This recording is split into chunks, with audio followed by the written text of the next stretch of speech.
Hi everyone, my name is Mauricio Lastres. I'm a racing driver and engineering coach, and if I'm wearing my Ferrari shirt again, that means there must be something to do with Ferrari again. So today we are going to be testing the Ferrari 488 GT3 for the very first time.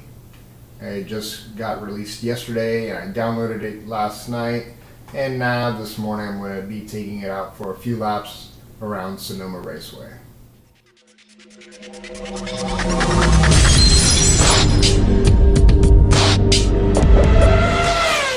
Alright guys, so we just got into 488 GT3, very similar to the GTE, but of course the rules are a little bit different, and for the most part I think we're expecting to have a very similar car, but we'll find out. Obviously there will be some things that are different in the setup, and we're gonna go ahead and see. So this is the first time I'm looking at everything. I loaded up Sonoma Raceway because that's gonna be the first stop on the calendar for season 4. It's gonna be Sonoma Raceway long, and that's perfect timing because Real Life Ferrari World Challenge is gonna be coming up there real soon. So that's going to be very similar. In real life, Ferrari World Challenge is going to be, oh, we got some notes. Ferrari World Challenge is going to be running in the Indy configuration. This is Sonoma Long, but that's okay. And anyway, Sonoma Long is more fun than Sonoma Indy. Alright, let's see what the notes say. Launch control. A launch control algorithm has been created for optimal pit exits. This is automatically activated when the pit lane speed limiter is engaged. If you wish to control the launch manually, the traction control disable button will cancel this algorithm.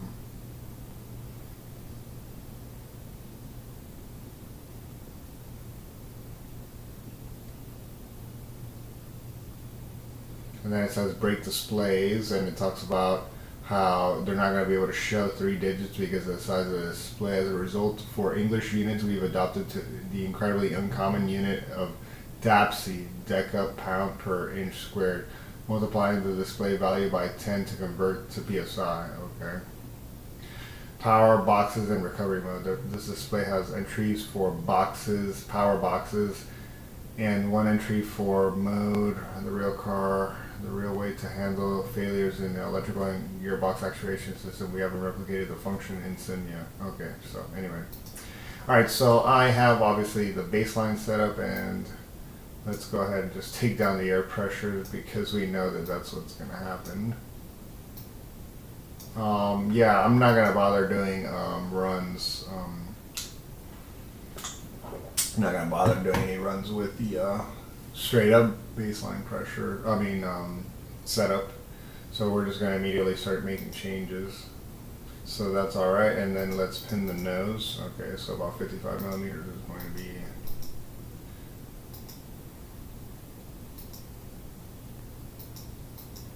okay. Now, so 55, so that's about 11 millimeters of rake. 11. Let's go ahead to try to make it a 20.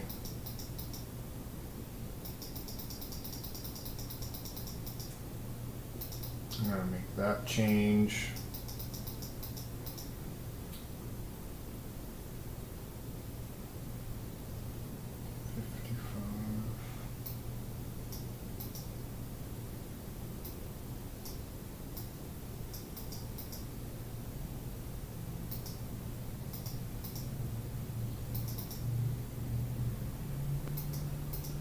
Okay, so now we have about 20 millimeters of rake. We'll see how that does. And let's see, where are we on the springs? 210 on the rear, 240 on the front. That sounds like it'll be alright. So a long time ago, obviously, I used to set the cars up very strongly using the springs, and now I kind of shy away from that.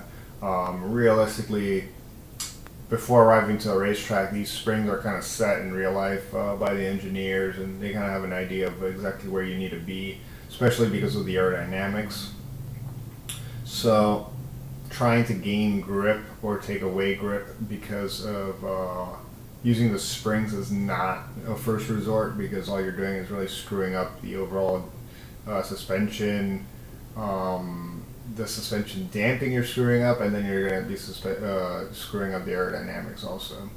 So it's not my favorite thing to do, so now I kind of don't really make too many spring adjustments. That's a really coarse adjustment to make, and that would only be done if I'm really out of damping adjustments using the dampers.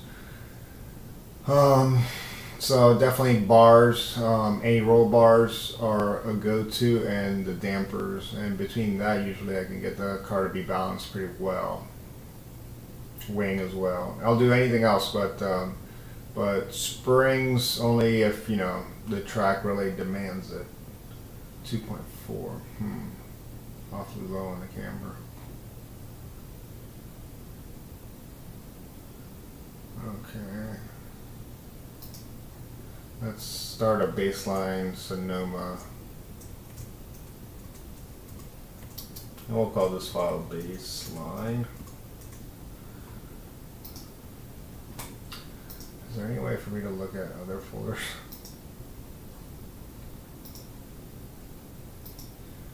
Alright. I feel like this camera is way too low, but we'll have to find that out soon, later. I'm going to have to compare with another setup just to see what the other GT3 cars are running. Alright, well, let's go out on the racetrack. I'm planning to do a baseline run since this is a new car and it's new to me. And where are we on the electronics? Medium friction, that's fine. Brake pressure, ABS is set to 7. Okay. 10 is the most support. Okay. Traction control, that's going to be set to 4. Okay. 5 is the least support.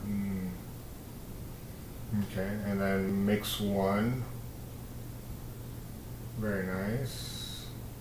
There's a lot of mixes. Oh, I have to set that throttle shape. Okay, cool.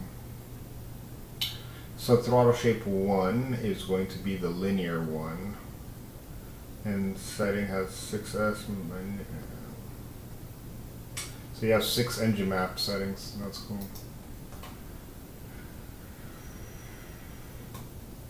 So actually we have to do this.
Alright, so now we're ready to go out on track.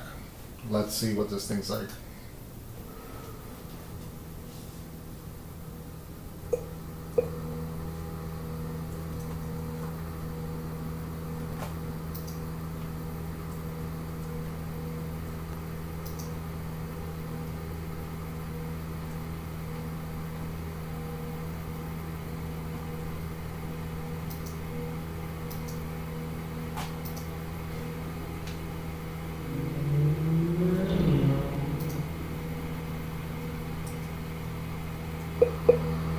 Alright, so I'm planning to do around 6 laps. Very nice, nice looking pedals. AP Racing.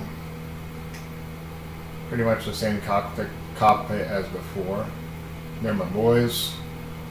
And my guys, all right, high five, high five. Let's see.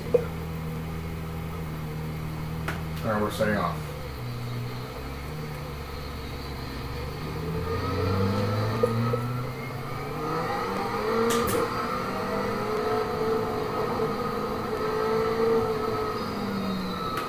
All right, reconnaissance lap. Luckily, Sonoma Raceway is a place I know pretty well. Again, we're not going to have the little beeps.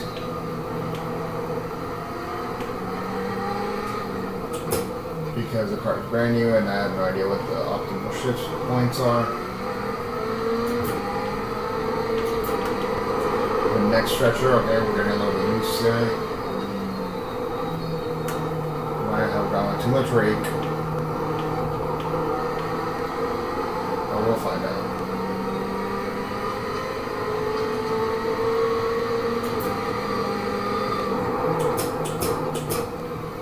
The track feels nice and dirty, very slippery.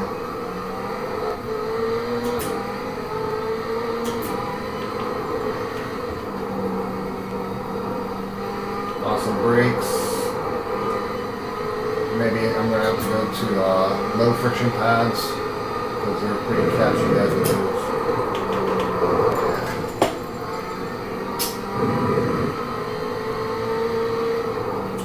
So, as I go into turn 10, the car oversteered very abruptly. That was caused by either me or, again, the brakes. I mean, it was caused by me. Basically, I had too much brake applied, too much weight on the nose. I think the brakes are a little bit too grabby right now. There's a couple of adjustments that we could make.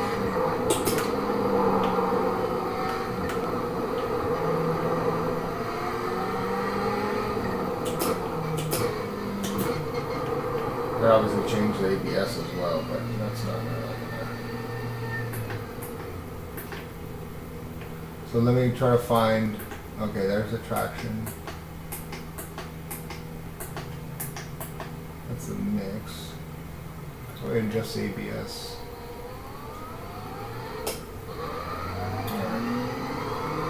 Alright, so let me concentrate a little bit.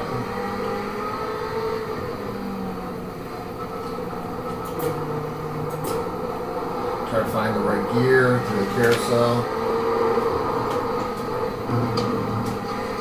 Alright, so aerodynamically the car's a little bit too loose right now. You guys know my Raceway in real life, I mean, I could increase the rear wing a little bit.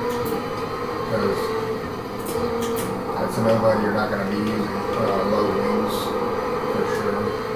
And I know it might surprise some, but those S's are pretty hairy. And in real life, you need to have that rear kind of planted. I mean, the cars slide around quite a bit, for sure. And it's kind of hairy going through there in real life. Definitely you have a lot of yaw, and you know, those walls aren't far away. So it's a fun bit for sure.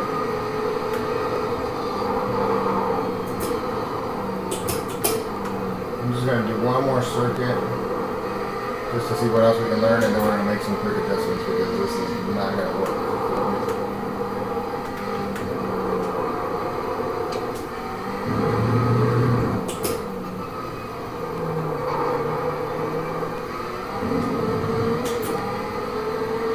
Again, this is a real neck stretcher.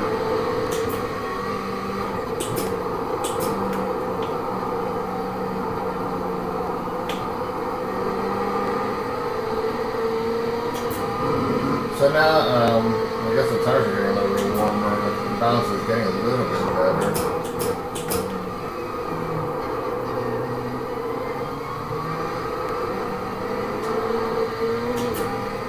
Alright, heading down the S's again, and we're good. So, understeered again. Probably an oversteered again. Very difficult to manage on the brakes, gotta be super smooth on the brakes. Good brakes, but too sensitive. So let's go ahead. We're going to head into this. We're going to sort out a couple things.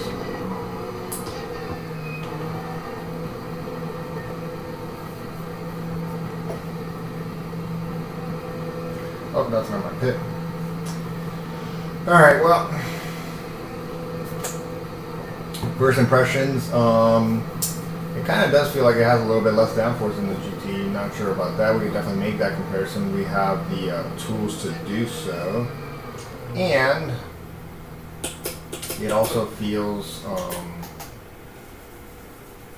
like the brakes, again, we're just having a little bit of issues with the brakes. I think that I'm going to have to make some adjustments to that. Okay, so first things first, I'm going to lower down the rear. Lower down the rear because that's a little bit too much. And how much should we lower? I'm definitely going to go up on the wing. Just checking. Okay, so we're going to go to 4 on the wing. That'll give us a little bit more on the rear, and then we're going to drop the rear by 3 millimeters.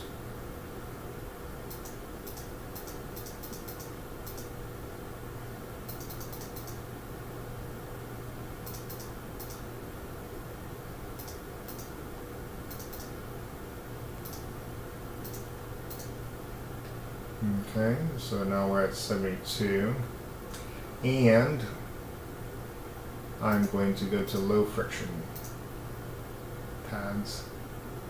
Alright, so let's go back out there. Oh, and let me check how I can make changes to traction control. I mean, brake bias. The ABS fuel mixture, throttle shape, ABS. So you can't do it from the inside the car. Okay. Oops. Let me go to garage. ABS setting. So setting 1 is the least support, setting 10 is the most support. Let's go to setting 8. Because I felt like there was a little bit of brake lock up there in one of those moments.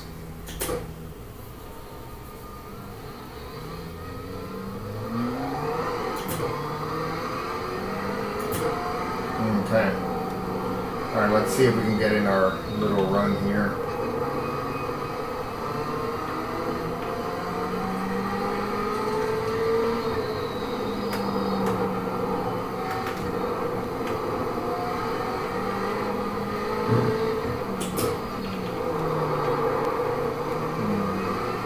So the back end slides around quite a lot. That's typical for low air pressure.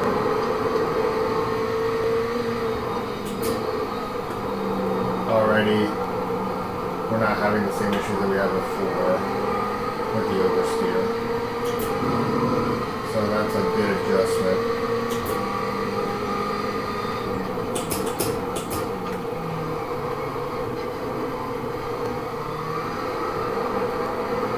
The car really seems to cut on the second half of that turn.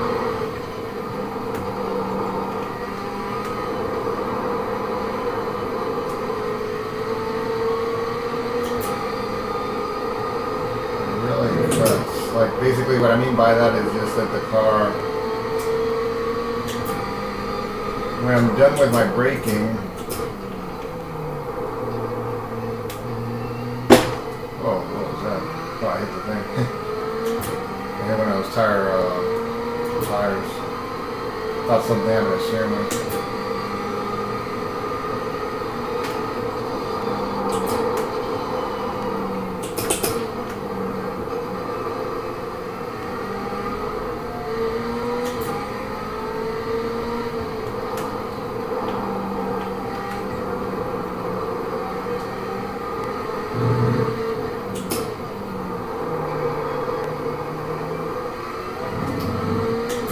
Yeah, so now we're getting a little bit more understeer.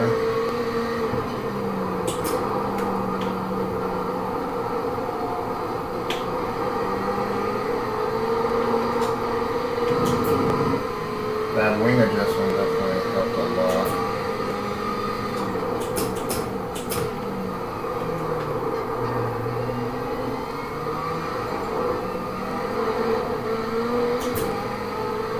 I'm gonna have to do something to try to carry a little bit more speed into that hairpin.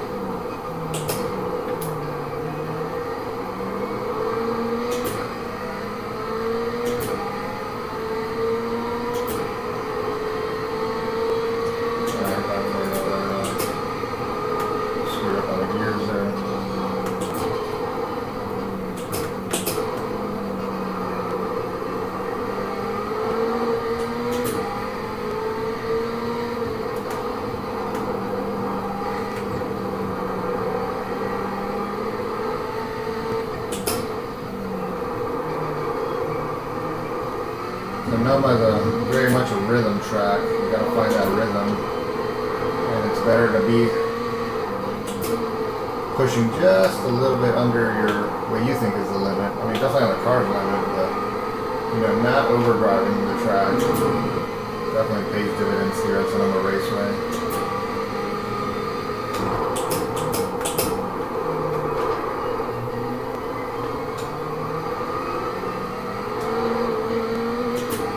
Traction out of that hairpin is a little bit low at the moment.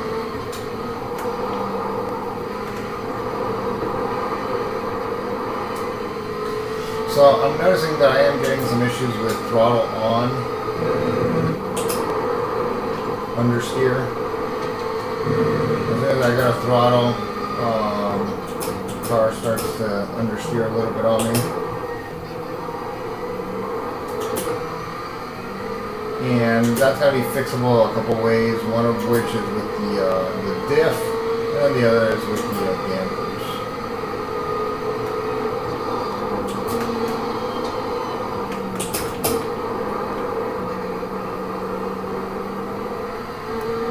But we'll save that adjustment for after we go to MoTec and do some analysis. Because right now we don't even know where we are with the damping. That's what I'm getting right now.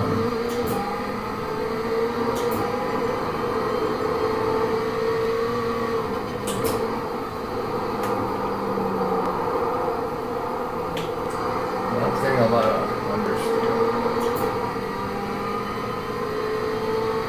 So right now, the balance is not very good.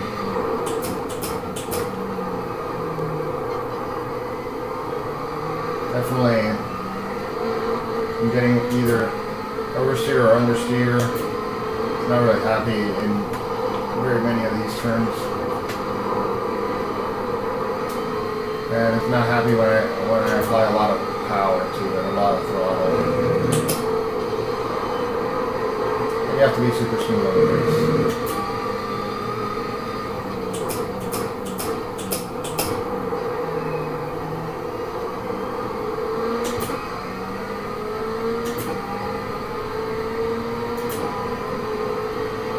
Alright, let's do one more, and I'm going to concentrate and see if we can.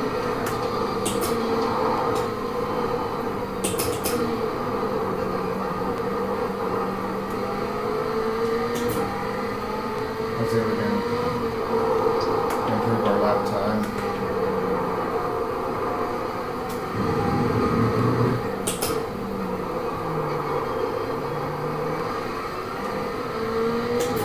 So basically what I'm doing now is I'm just waiting a little bit longer to go full throttle because of the fact that the car is experiencing so much understeer, especially on power.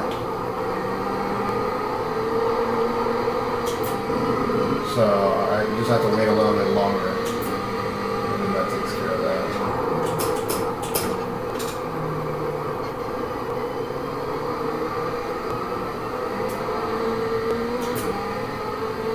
So right now we're ahead, we're about a quarter of a second ahead on the pace. See right there, it bit me because I have a lift, got on the power up too soon.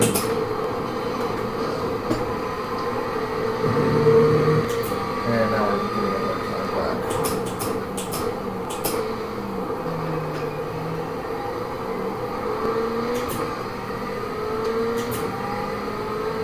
it looks like that lap we're going to gain about 1/10.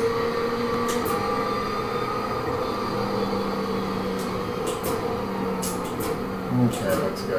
Let's stop the car on the side of the track.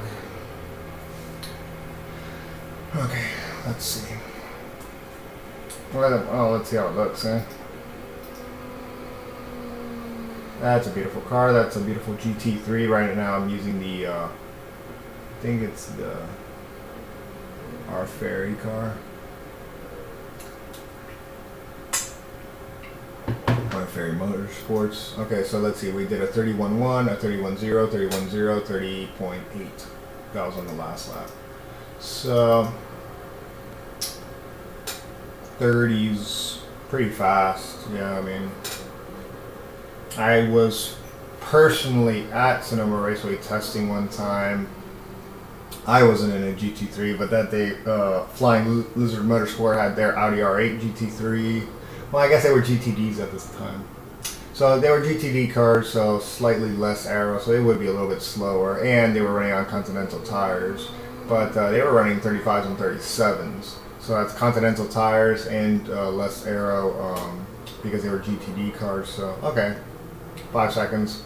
A couple of years have gone by, different tires, different cars. So okay, I believe that. So anyway, we're getting a lot of understeer on power.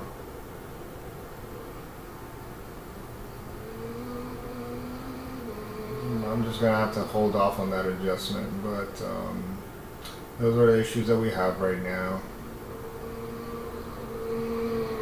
I'm gonna go and make some adjustments. We're gonna figure out some stuff in a second. I'm just gonna go check one of the other setups. I'll be back. We're gonna have to exit out of this thing.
Okay, guys, so we're back. We're back. Same track, same car. All I did was check what the setup was on some of the other GT3s. So let me go ahead. I'm going to make some adjustments here. I'm going to add a little bit of camber to the rear tires, just to see if we can get a little bit more grip. And I'm going to lower the diff preload in the back. And that's about it. Let's see. Oh, and the fuel, 45 liter. Let's go 54 liters. Not sure if that's what's going to have to be for getting us to the end of a race, but it's a good place to start. Alright, so we're good now.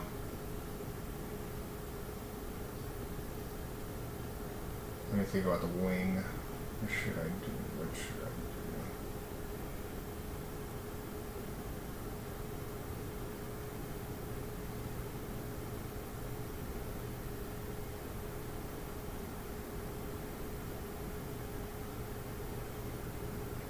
Let's raise the rear just a touch, 1/2 millimeter. Okay. Alright, so let's see. Now this hopefully will be our true baseline. Hopefully now we have a baseline set up. Let's do a few more laps with it and see where we're at.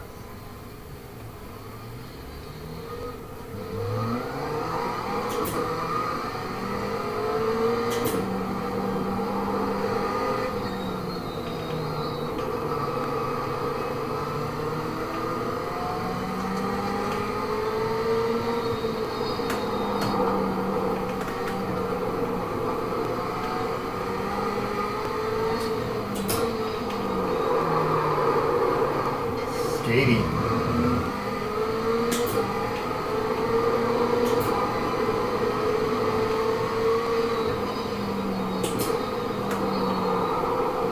Let's see.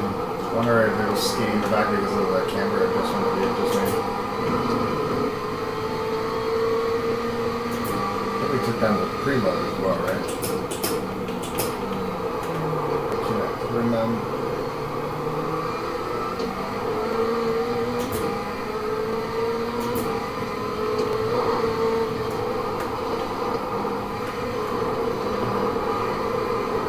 Still understanding, Jesus.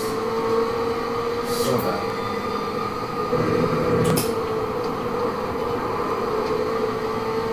Such bad at understanding.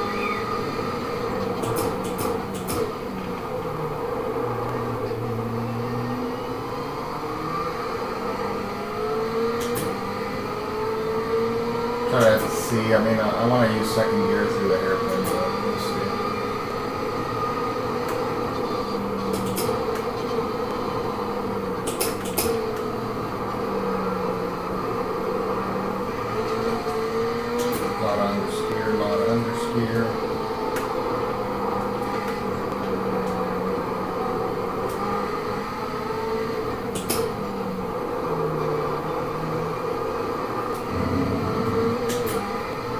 Camera's definitely not helping out very much.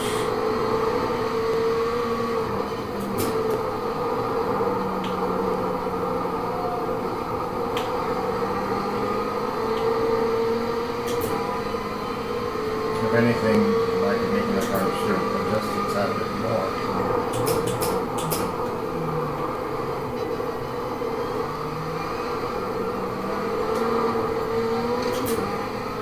Probably get the power down at that hairpin.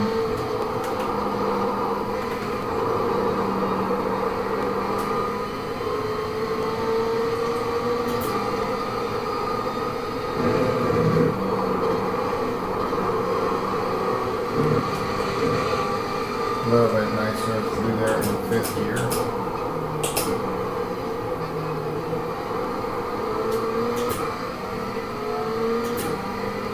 Let's see what we ran.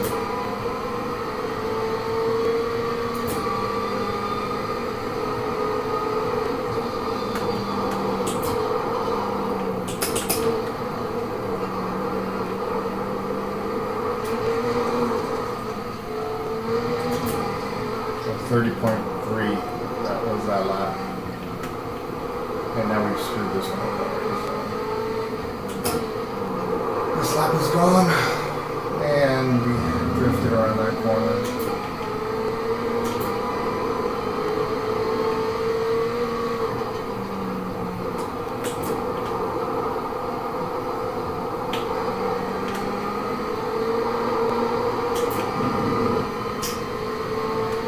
So so this lap is wasted, but no lap is wasted. You can still learn and try things. Definitely not braking hard enough into the hairpin. So fine balancing act. Got on the brakes too early. Too early for that S. Again, too much understeer there.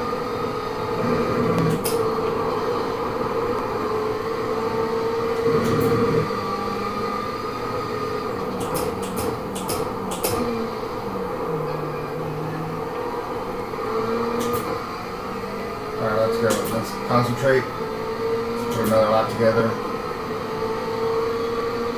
5th gear. Off throttle. Downshift the gear. Trail brake a little bit. Now on the hard on the power. Brakes. Whoa.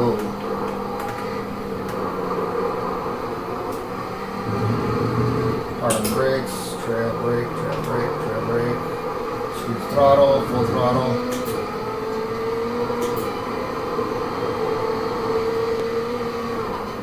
Easy on the brakes, easy on the brakes. Now wait. Now full throttle. We're losing time. Okay, here we go. Hard on the brakes and there.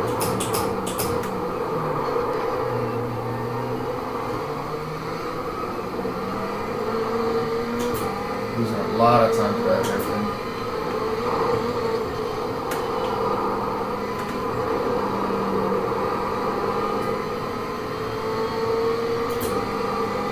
Very good. I'm not going to downshift this.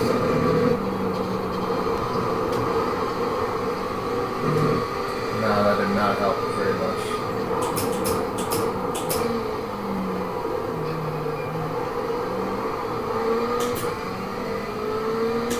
No, this lap is not a good lap. 2 tenths down. 2 tenths down.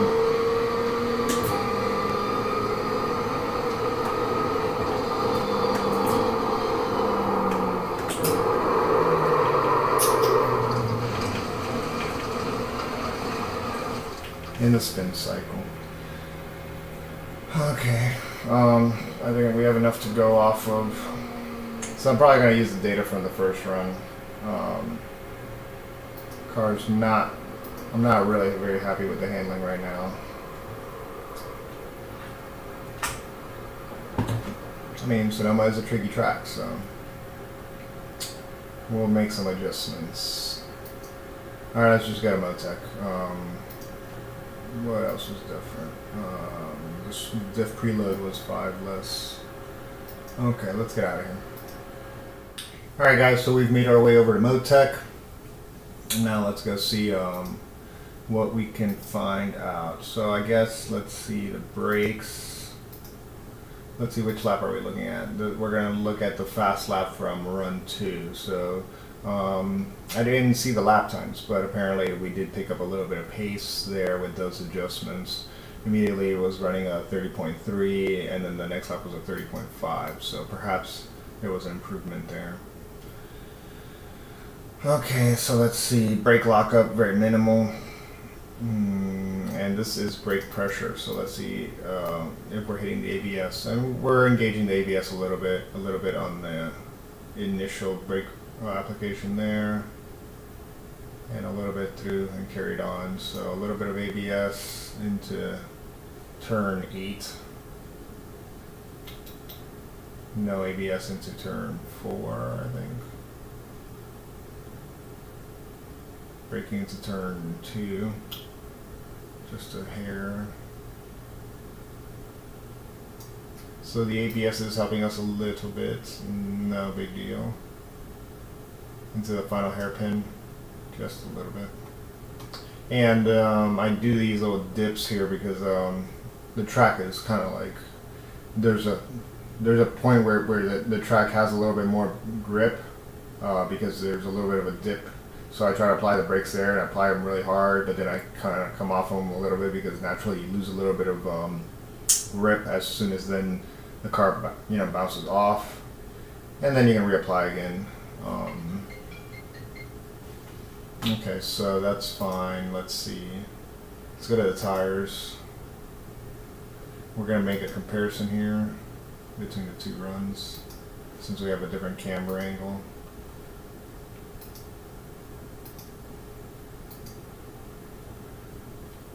So let's see what's different.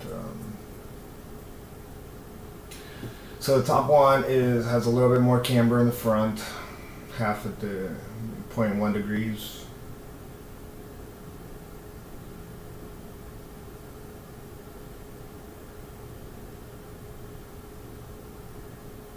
Turning just a little bit cooler. Let's look at the heat rates. I mean, all I see is these tires ended up getting hotter. Now, I don't have control over this. Like, it's not because I'm using half a lap or anything like that. These values are calculated for the mean of the entire run. So, they're a little bit hotter. Okay, I mean, not much I can do there. 12, 13, 12, 9, 10, 10 and a half, 10 and a half, 10 and a half. What about here? 7.3, 7.9, 7.4. That's odd. But I guess it's the same for the other one. Not much of a difference here, honestly. Nothing conclusive, especially for 0.1 degrees. You're not going to be able to see that. The rear was a little bit more, I guess, right? 0.2 degrees changed.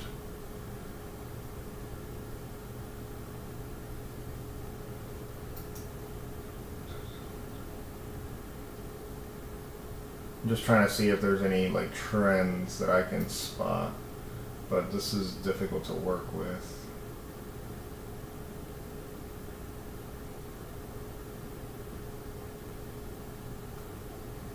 Not immediately obvious, right? 66, 65, 63, 68, 67, 66. This one was just, okay, 67, 66, 64.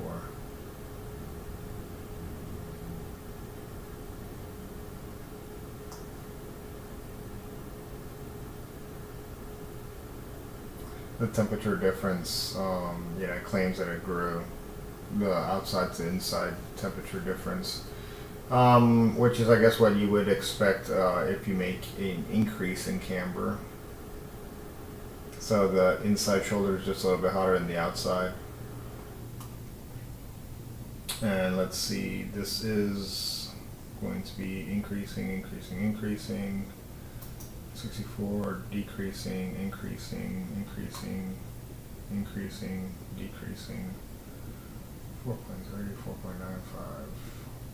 So, I mean, the only thing I do notice is that if you look at the reference, the 2.1, if you'll notice here on the heat rates, it's 5.7. If you look at the, well, let's see, the 2.3. So it's 5.7.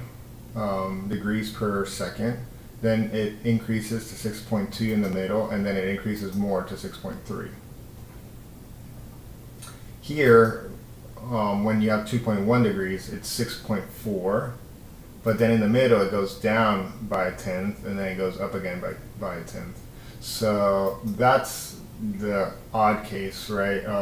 More often than not, from what I've seen, when we have the cambers correct, at least the downloaded ones, you'll see that it's always increasing, and the inside is the lowest, and then the middle is the second highest, and then the outside will be the third highest temperature. So here we have 4.3, 4.8, so it goes up considerably and then it goes down just a tad. Where here it's 4.3, 4.9, 5.0. So I would say that yes, I do like these numbers better. At least they do follow more of the trend that we typically see as far as heat rates go. Okay, so we're going to keep that adjustment. Nothing much that we can say or do about anything there. The pressures we're coming up to pressure there. So by lap 3, lap 4, we're at 145 kilopascals, 150. I can see that the fronts are higher pressure than the rears. So we'll see, but we might have to make an adjustment because again the balance is so off. Alright, let's go to money. This is where we really want to go. This is the money right here. Let's go to our histogram. This is what it's all about right here. Just drag that out. We have 3 laps. That's enough data. Okay. Okay. So we have to slow down the rear. So let's make some notes. Alrighty. So there's a couple things. Balance. You see the rear. The rear curves are the ones that are lower. You have higher damper speeds, and it's a little bit skewed to the right or to the bump side. And I can see that also by looking at the low speed and probably a high speed bump. But you see the 24% here and 22% on this side. The high speed is about the same, so that's 26.9 and 27.0. That's close enough, but that's about 2% difference front to bump to rebound. So we have an asymmetry there, and on the front just a little bit of an asymmetry the other way around. So we're gonna have to fix those, and then we're going to have to get these two curves a lot closer to each other. Okay, so first of all, how bad is the rear? How much more damping do we need? We need a lot more. Minimum of 2 clicks, but probably more like 3. We're probably going to be out of adjustment pretty soon. Okay, so definitely rear plus 3 clicks. All. So that's change number 1. Rear 3 plus clicks. Okay, and then on the asymmetry side, we need to move it towards the rebound. So we need a little bit more rebound damping. So we're going to have to go on the low speed adjustment, low speed rebound, low speed rebound, maybe 1 click. Rear, rebound, low speed, plus 1 click for both. And then on the front, I think that we just have a little bit of an imbalance towards the rebound, so we need just 1 click more compression.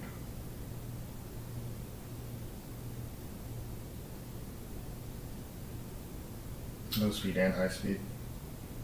Why? Because I see the same imbalance, about 1% difference between the bump in the high speed and in the low speed. As you can see here, it's 25 versus 27 almost.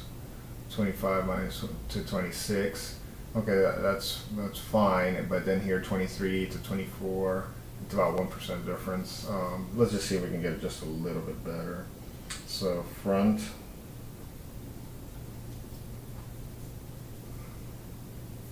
We need more on both, right? So we need just a little bit more bump. Plus 1 on compression on the low speed plus high speed. These adjustments might be a bit too much. I could just do the high speed.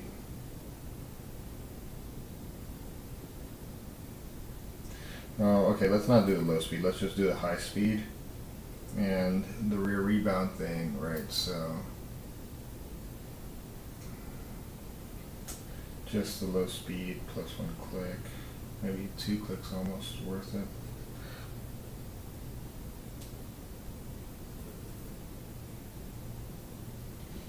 Okay, so let's see what that gets us. That's good enough on that.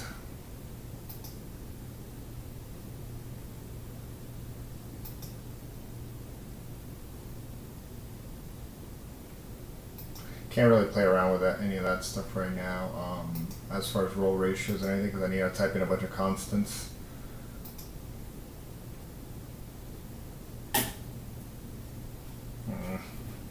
just scratched my steering wheel.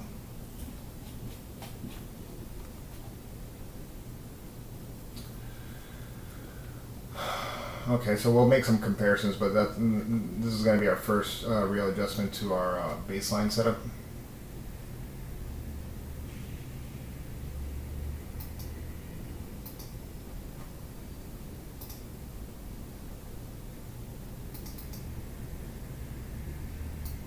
And we don't have the true aero balance table, but I just want to check one thing. So through turn 10,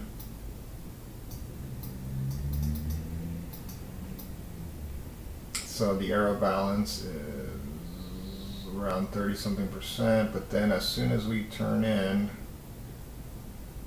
60% to the front, that's why we get so darn loose. It's 40% towards most of it. Okay, so I mean, yeah, the nose is down pretty good while we're going through there. I just wanted to check that what kind of attitude the car had going through the corner in turn 10, and then through the rest of the S's. It's all right.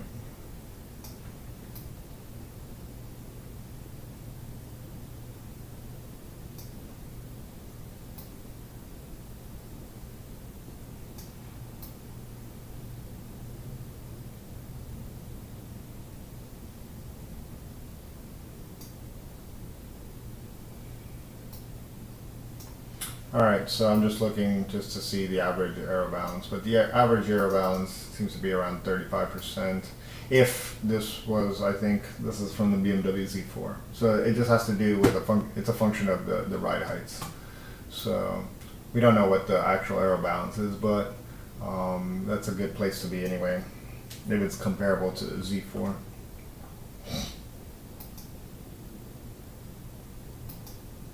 Transmission, we can figure out the ratios a different way, and later we can do the horsepower and stuff. Upshifts, right, the upshifts.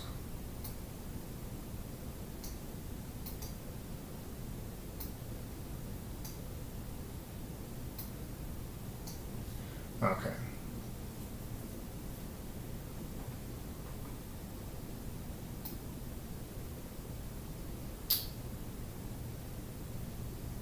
See, okay,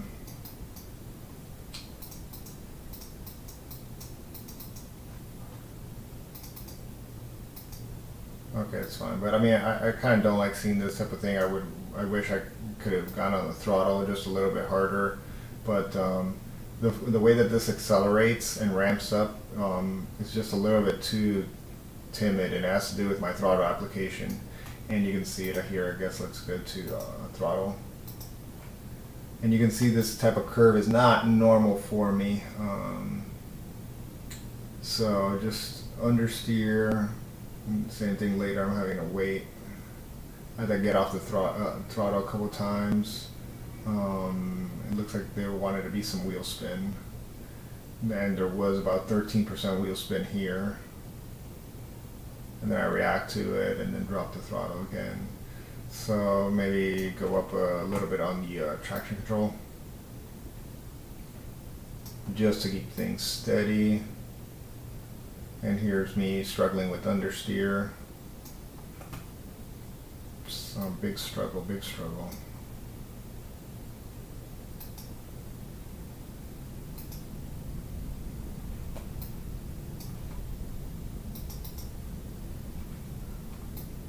A lot of understeer, in a lot of places.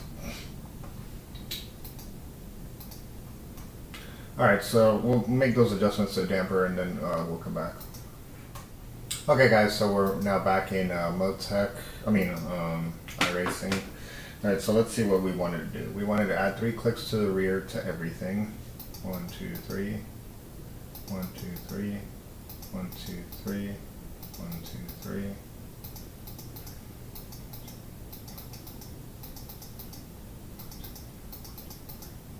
Okay, and then on top of that, we wanted to add 2 clicks to the low speed rebound. So rebound, low speed, 1, 2, 1, 2. 11 is maximum, okay. And then on the front compression, on the high speed, 1 on the front compression.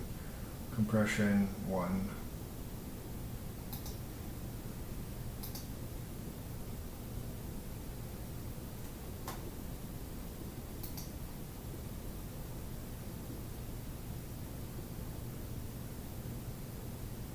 Okay.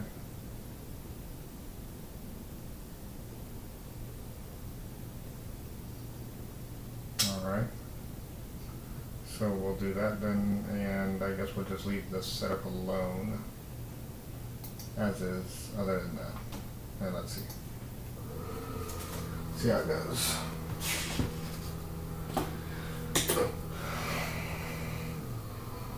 Setting off with our new rear damping. And from this point, I mean, so I'm not interested in how this is going to affect the rear. Sometimes it might make it worse, but the thing is that we haven't adjusted anything else. So from this point, then I'll adjust the rest of the setup around this damping if we got it right in the first shot, and then I'll adjust the balance with the bars and the wing and the ride.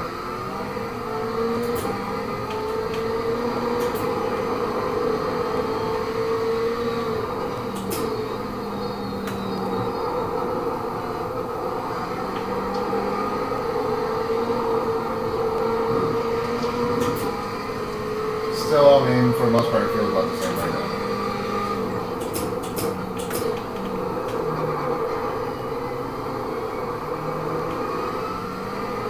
Love driving the Ferrari, though. This is really cool. I wish it was like real life. I wish it was real life. Let's see if we can get in about 3 or 4 laps. Real smooth, real smooth. Smooth as fast.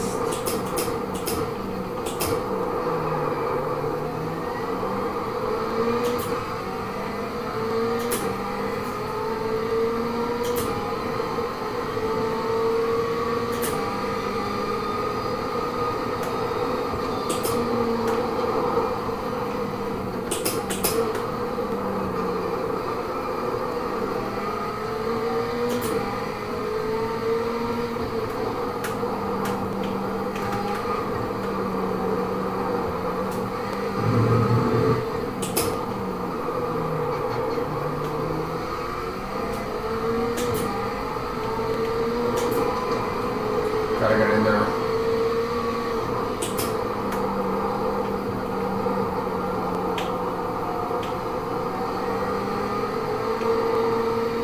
I feel like I waited a little bit too long to apply throttle there going through the carousel. A little bit too much.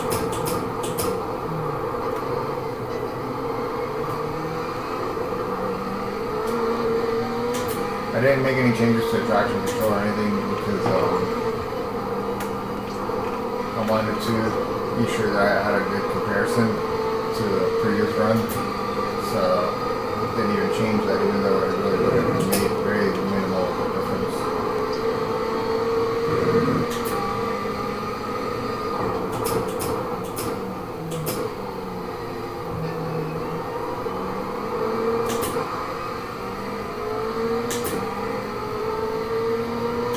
But yeah, so that's the reason. So I'm still struggling for traction coming out of that last corner. I mean that hairpin.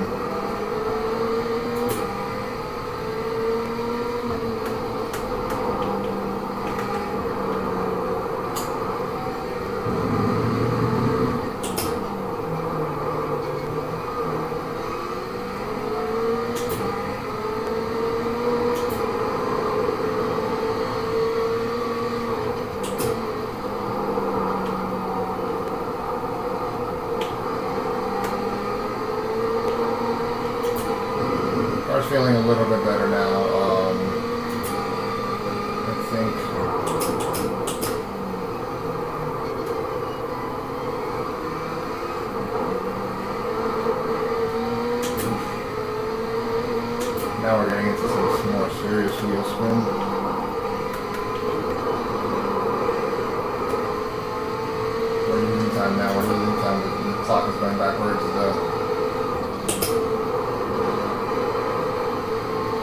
Predicted time is going backwards. Oh no, we're losing that lap.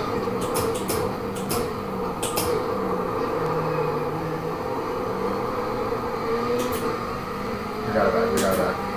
We were able to roll a little bit more speed through the hairpin. Turn 11.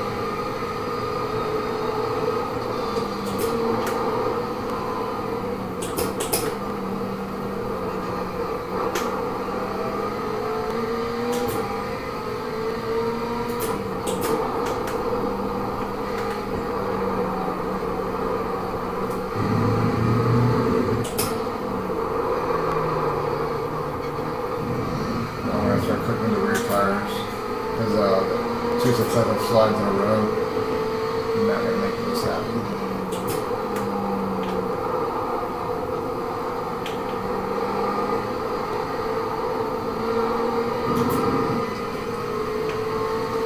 Well, anyway, let's just keep at it.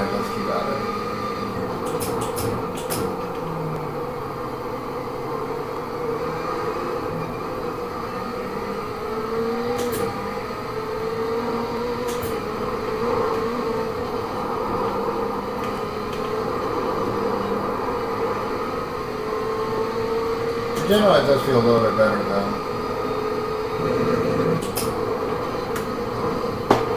Feels like some of the understeer gone away just a little bit.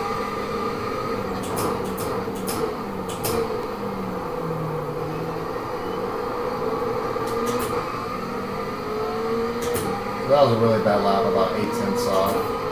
Screwed it up all the way at the beginning, I think, through turn 2. So let's see if we can get ready one.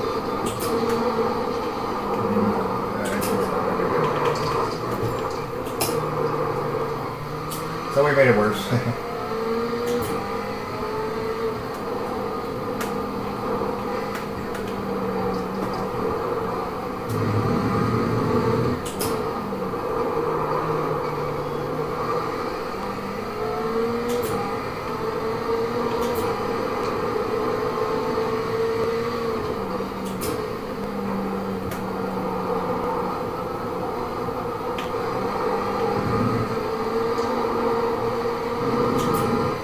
Definitely let the tires cook a little bit too much. Now the car's getting real slippery.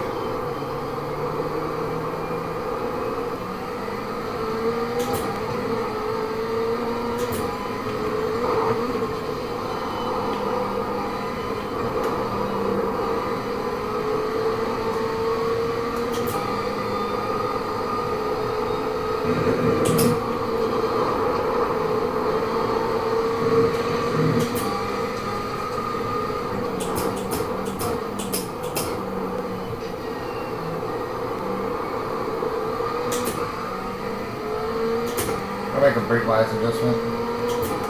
So I just brought it back with the steering wheel just to air. Just one click.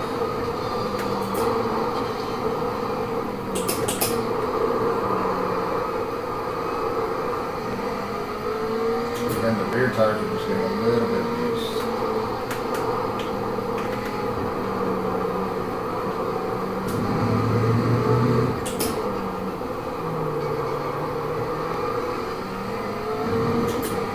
I'm going to try to put together a good lap though. No sliding on the rear tires, please. No sliding. And we go for a big slide, of course.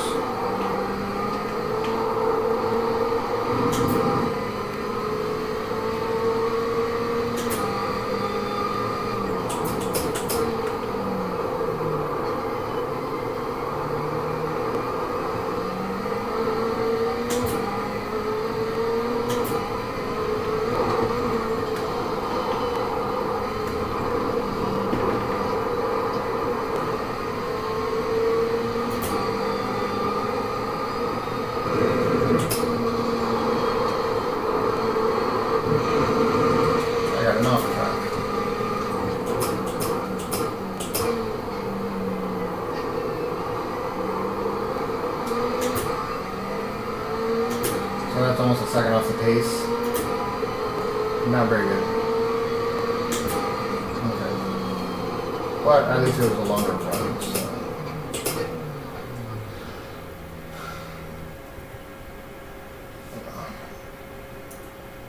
What am I doing?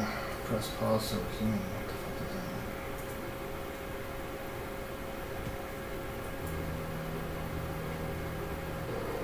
that? Okay. So let's see what we got.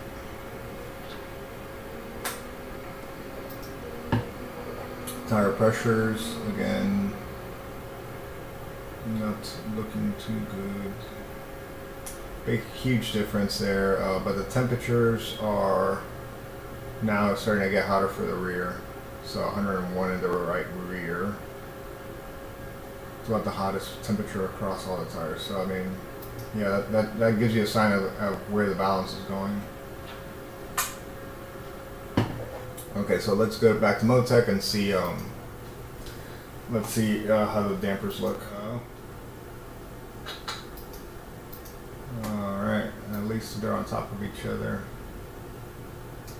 Okay, so let's see. Did we fix the ace? At least which one's ahead of which? Well, I guess we kind of overshot a little bit because now the rear velocities are higher or lower than the fronts. That's fine, but they're very close. And then let's look at the left-right symmetries.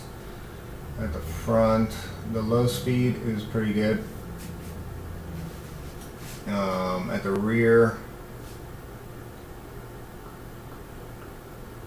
did we overshoot? Yeah, I mean, I'm not happy with, especially the rear left.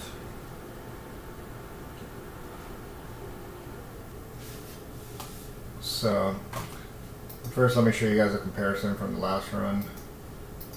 So this is where we were last time. So as you can see, the rear is much higher. These curves are much higher, so they're spending more time in the low speed regime, less time in the high speed regime. And then the front, what do we do in the front? We put one click compression on the high speed, and then that actually brought down the curve just a little bit, especially on the left front, not so much on the right front. But it just brought it down just a touch, not a big influence there. But yeah, you can see what the adjustment did on the rear. So we added 3 clicks in general to everything, and then that's what causes this bump or this curve to go up much higher. So let me just take that away, the overlay, and then deal with this. So now we have a little bit too much on the skewness to the right. So I'm going to take away that 1 click. So that 2 click is now just going to be 1. That's on the high-speed rebound or low-speed rebound. So rear rebound, low speed. I want that to be not 10 but 9. And so I will take care of that. And it'll lower down the curve just a little bit. What about the front? 25, 24, 24, 23, 25, 26, 25, 21. So the front's pretty good. Just that basically on the rear. And then I think we're going to be happy with that.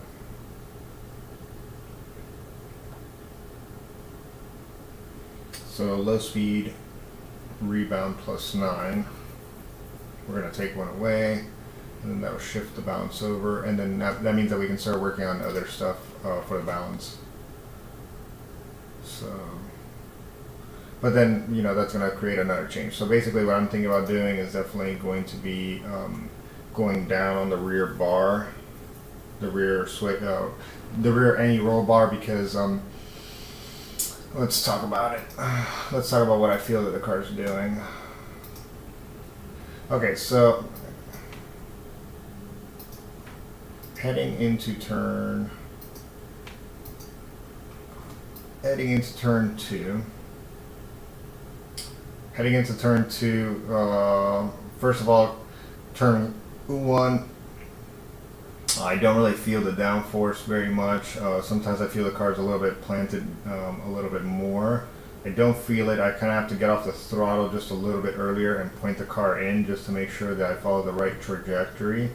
So not much that I can do there, but that's an aerodynamic thing. And we're carrying a lot of rake as it is. This doesn't feel as much downforce as I would have expected from the car. So that's about it. I mean, I just wish it had a little bit more downforce through there. I have to hold the brake and trail brake into turn two here. That's pretty typical. The car's not turning in or pointing in very nicely through turn three here and four.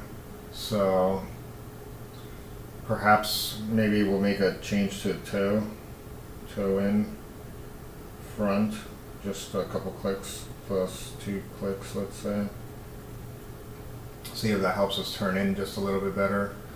Then heading into turn 5, braking is fine. I'm having a trail brake like typical. This is a corner you're always going to trail brake for a lot anyway. You're going downhill and it's just a tad bit off camber, so that kind of really helps swing the rear around. Not too many issues there. Then the carousel, definitely having a big issue with understeer there on exit and power. What can we do about that? Right, and then on top of that, also back to turn 5, the rear and the sliding.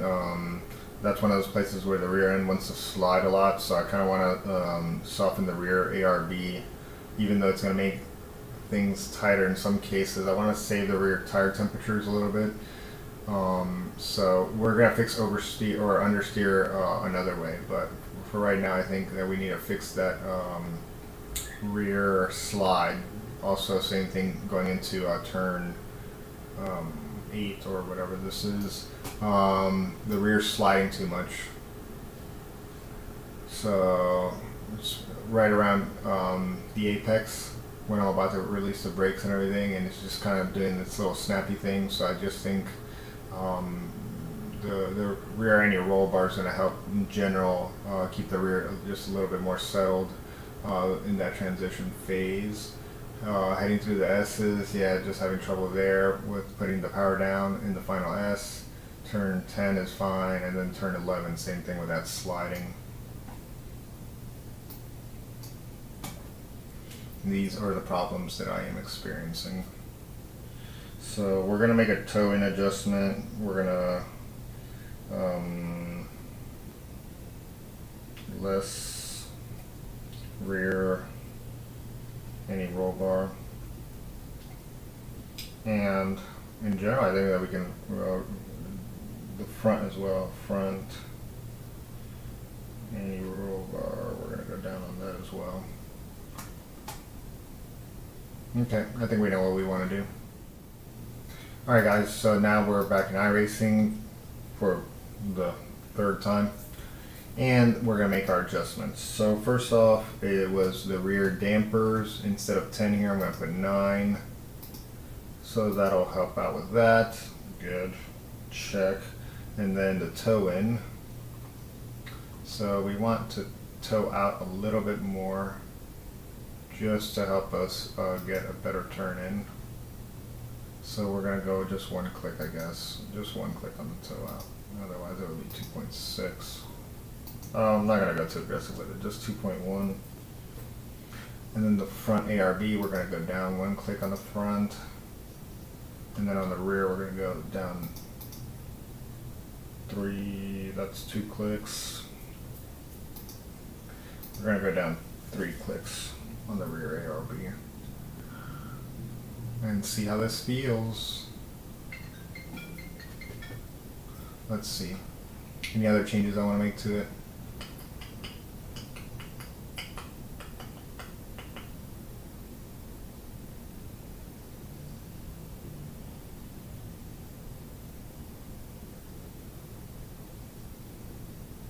I think that's it for now. So let's see what the this did. Let's see what this does for us.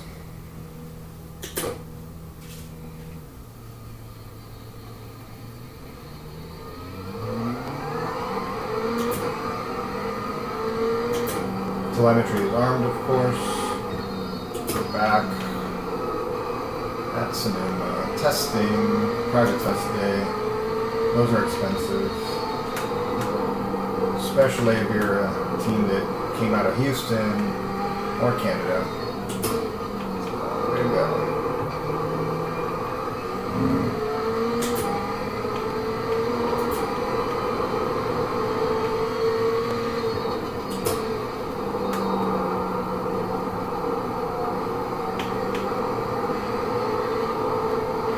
So much understeer, Jesus.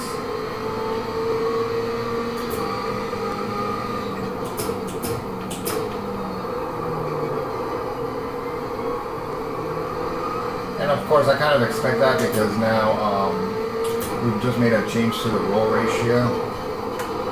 Basically now the front is going to be rolling more than the rear, or not more, but just relative to each other. There's going to be more roll in the front than there was before relative to the rear of the car.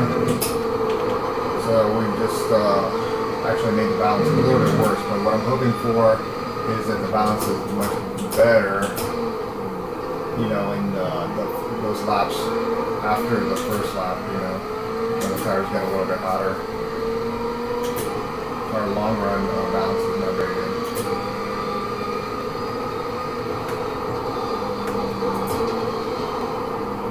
Get over there. Big slides, big slides.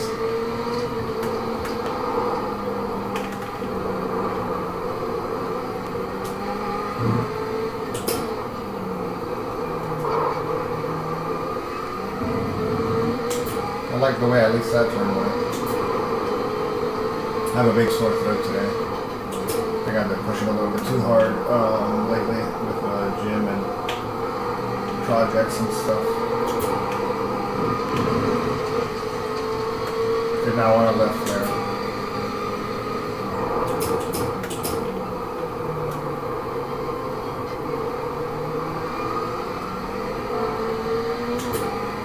Now I'm thinking whether or not that hairpin can use first gear. We'll see. Again, so the change that I made, I know is going to actually create more understeer. However, I'm hoping that that's going to help out with the long run bounce. So, you know, short-term loss for long-term gain, that's the whole point. I'm not an idiot, I know what I'm doing. Just like Kimmy Wagner says, right?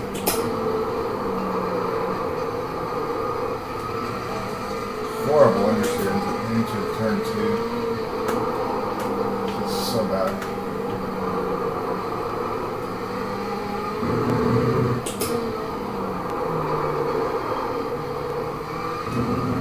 So we ran a 30.3. The most recent run we were able to get a 30.1.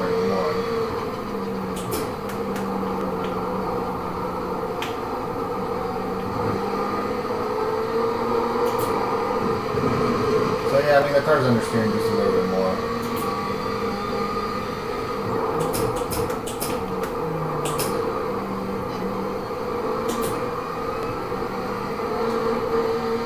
So it's tricky. If you use first gear, you're going to have to short shift, like almost immediately.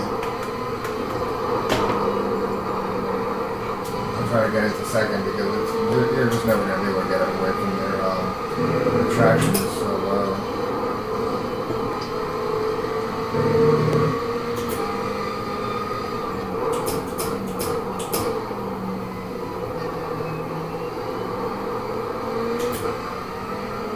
Terrible, terrible, terrible. Not a good lap.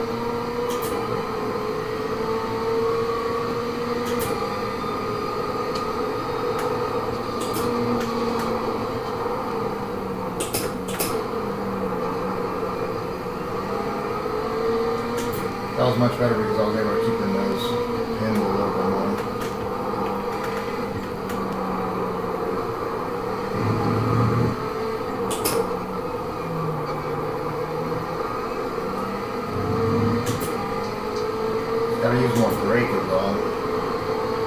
trail braking just a little bit harder this lap than on the previous laps.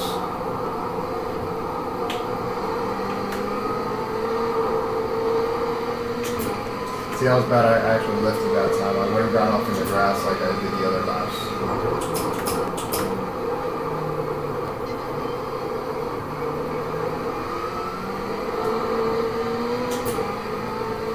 Not very good acceleration out of that one.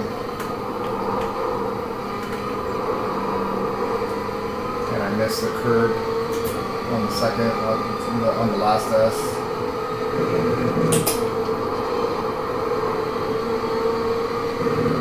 That went fine. That was good.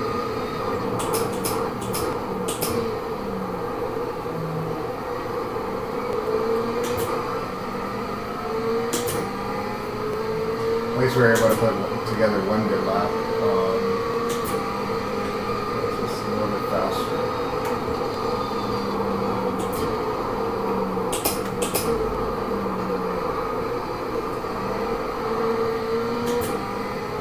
So not that corner there.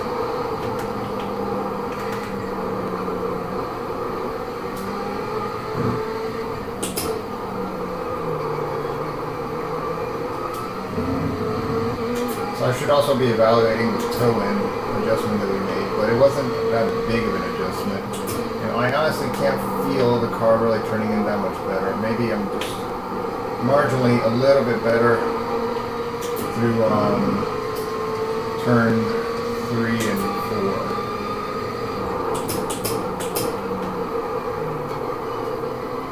Marginally.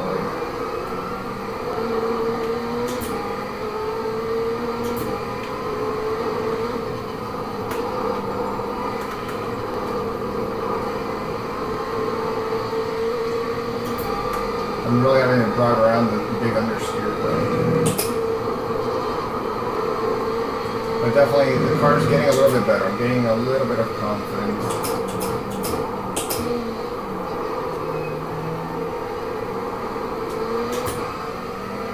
Getting a little bit more confidence. At this point the other setup would have been definitely misbehaving on me. Getting a little bit better.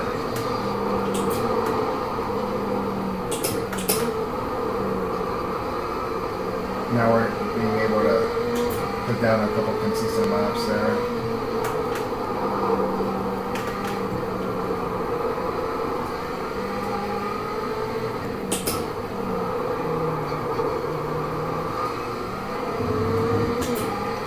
So at this point, definitely the feel would have gone away, and it's actually getting better for me.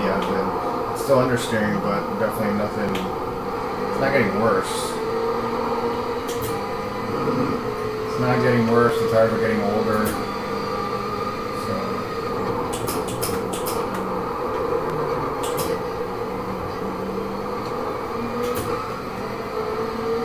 there was a big slide.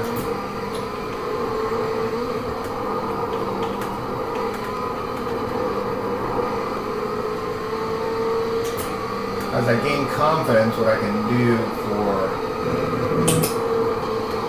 the fact that, you know, I know that I have a lot of understeer is just turn in harder, but that way at least I know that I'm keeping the rear underneath me. So it's important. That's what's really letting me go faster right now. Push a little bit harder. I mean, I know that this lap is going to be about 3/10 down, but you know, I'm able to carry the car through the understeer just a little bit better. Okay. I think we've done enough laps. Okay, so laps are getting better. The car's handling better on lap 4 and 5 than it was before. So we did a 30.3, then we had a really bad lap, then a 31, 30.1, 30.1, 30.4. Pirelli tires. Yeah, so the tires are different on the car now. If you didn't know, that's another thing. The other car's on Michelin's. Okay, so what to do? Now we are at the point where we can do some stuff.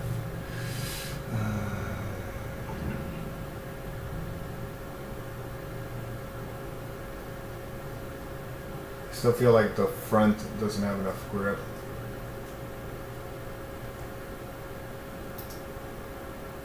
So I want to go down on the front, any roll bar.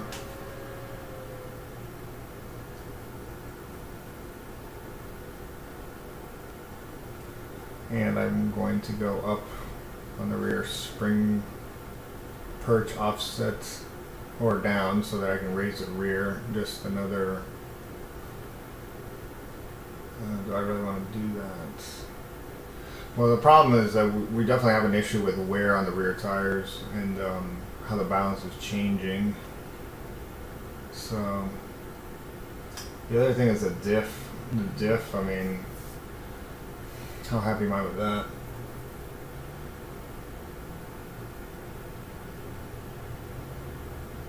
Generally don't like locky diffs. We'll make an adjustment to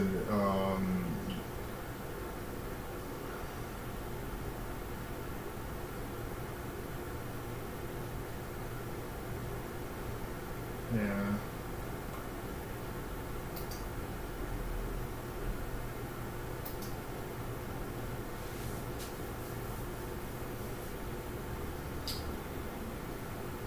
Okay, so the front ARB, that's going to be one change. And now I'm debating whether or not to change the differential. Because the issue is I'm experiencing understeer as soon as I go to throttle. If I add more diff, that'll make it better. But then that won't let me roll through the corners, and which some corners I need the car to roll. So that's what I'm fighting with right now. These are the issues that we debate, and whether or not can I adjust the balance using the rake on the car, you know.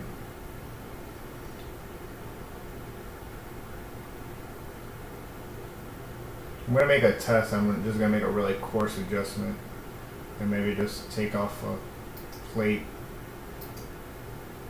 altogether and see what that does.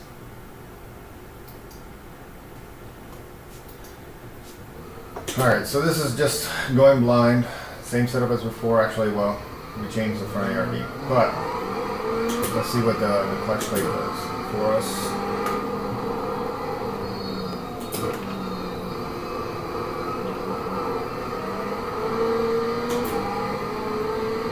Shut up, I know what I'm doing.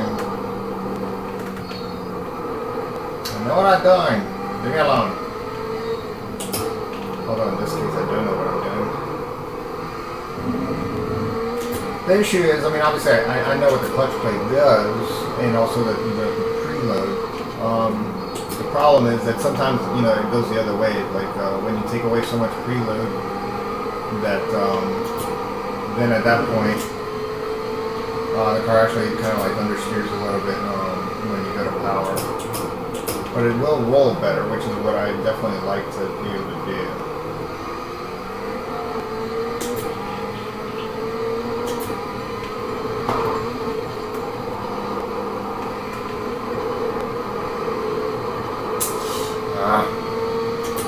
There it was again.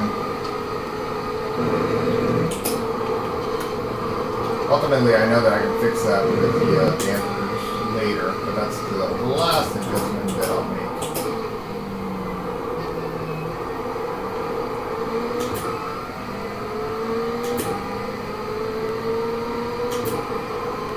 Alright, here we go. Hot lap. Hot lap. Off throttle, coasting, down in gear. Trail brake, trail brake, trail brake, trail brake. Release the brakes and on the throttle. Brush the brakes, stay in this gear. Squeeze throttle, through throttle, hard on the brakes, trail brake. Fucking rotated.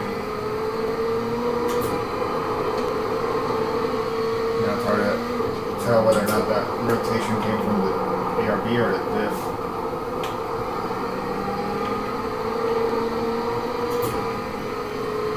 Okay. And brakes.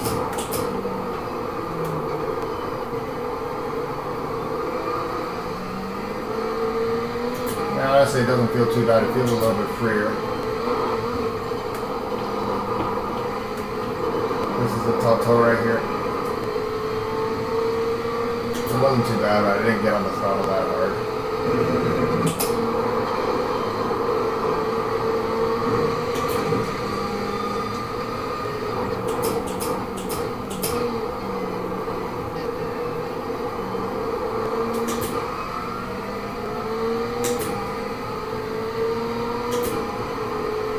Ultimately, this was a good lap because even though we didn't really go faster,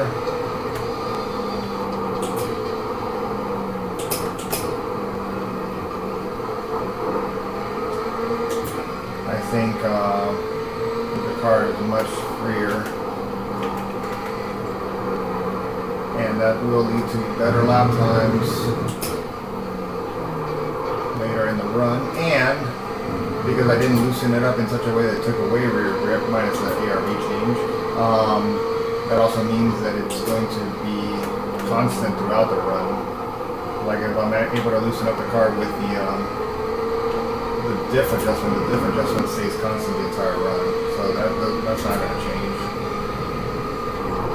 Where had I made the adjustment with the brake or wing, that's just going to make the rear of the car feel worse later.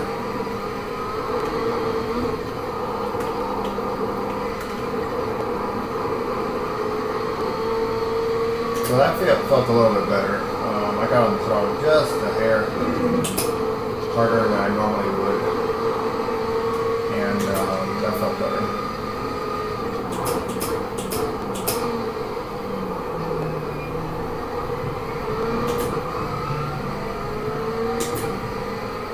It's a game of small little adjustments,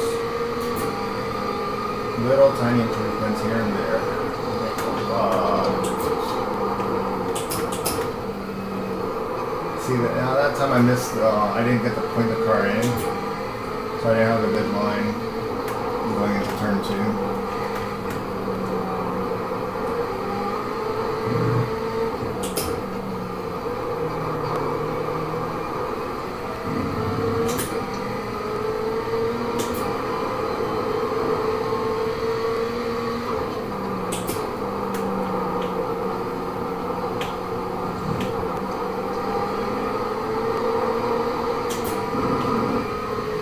Now, yeah, because I had turn 2, like the lap was already screwed up.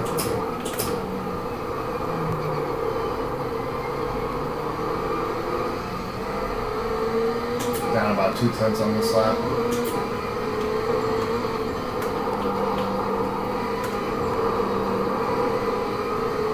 Yeah, I'm liking this change. Definitely a good direction.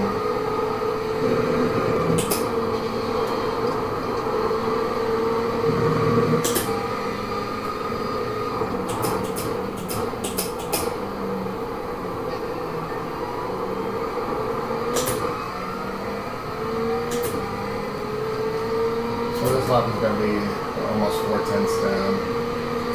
Most of it due to turn 2.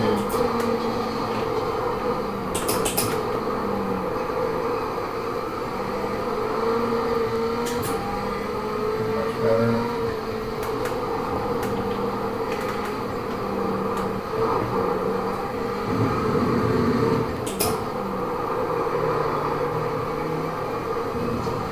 So that was unsmooth on my brake release.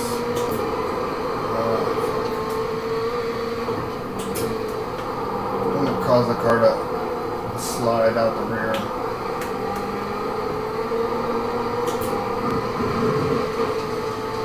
So that slide cost us a lot.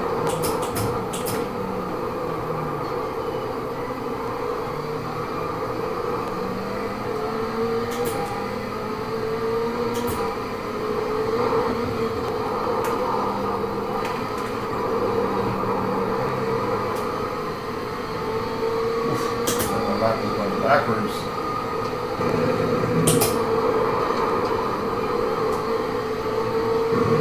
When I have confidence, I can really pitch the car into turn 10. See, now we're abusing the rear tires. Not starting to slide every corner. Went a little bit too far.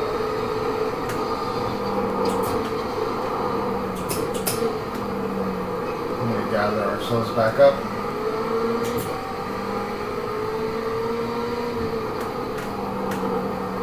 Get it back together.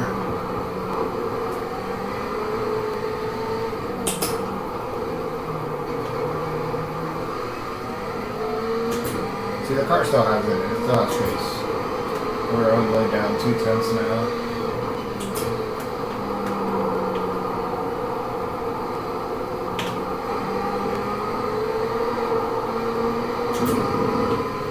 Two-tenths is going to become 3/10 by the end of the straightaway.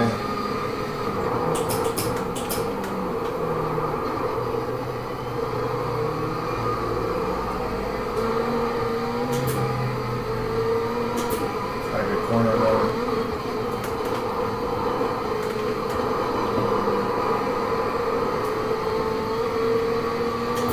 Let's see what we got here.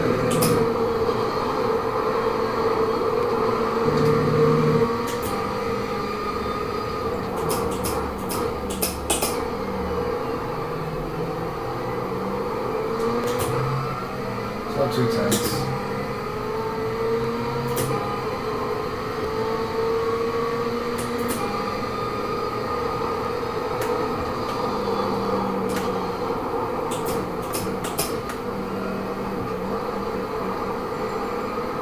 Alright. That was actually a very good adjustment.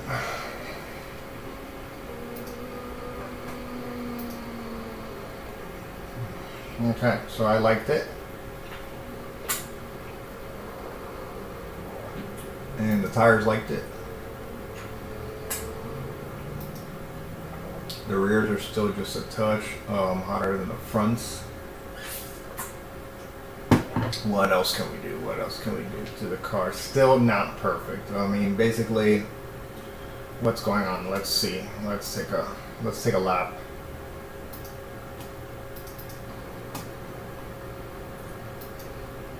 So there I'm off throttle.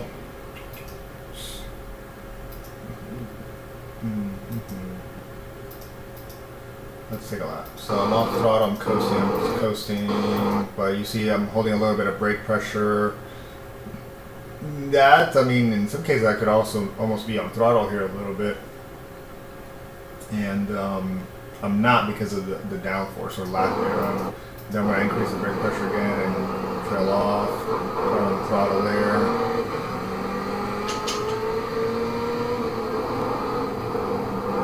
Not very smooth, not very tidy through here. Still can get a lot better. That was a good one. Turn. So I'm struggling here because ideally, yeah, I mean this was probably the best that I ever got. But ideally, I would like to start going full throttle around when this curve starts. And this time I kind of did, but that was also when we had more grip.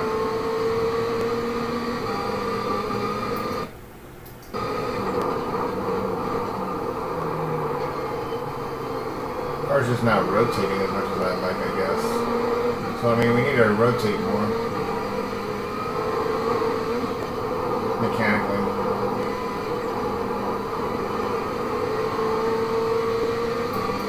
So that's why we have traction control. So let's save the rear tires. Let's turn up the TC. Has the most support. Okay, so let's go down on the traction control. We're going to get a little bit more traction control, and then we're going to up the brake, the ABS to try to save the fronts as well. So we're just going to go to 9. What else?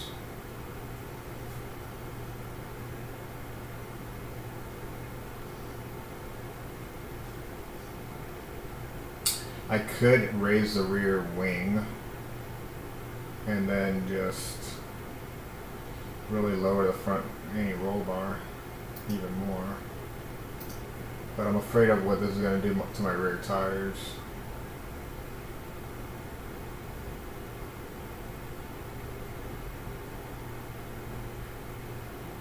how do I preserve the rear tires in this case? The aero balance, I think I'm pretty happy with. That's the thing. So.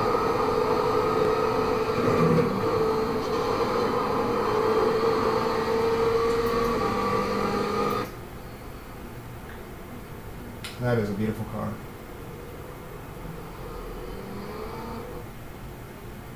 That is a pretty good line.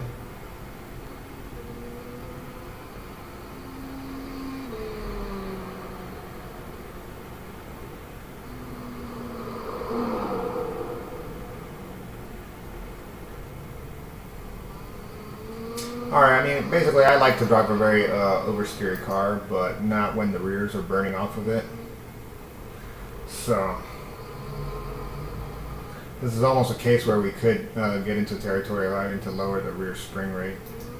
But I'm not going to do that just yet.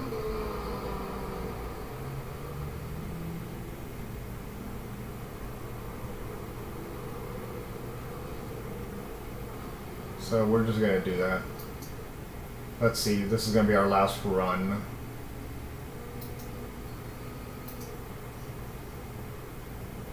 So the 2 clutch plates really helped. That actually made things a lot better, I think. Diff preload, let's just keep it all the same. Let's just make that one adjustment and then call it a day, and we'll go back to the MoTec. Let's see if we can get below the 130s. Basically, that's what I'm trying to do.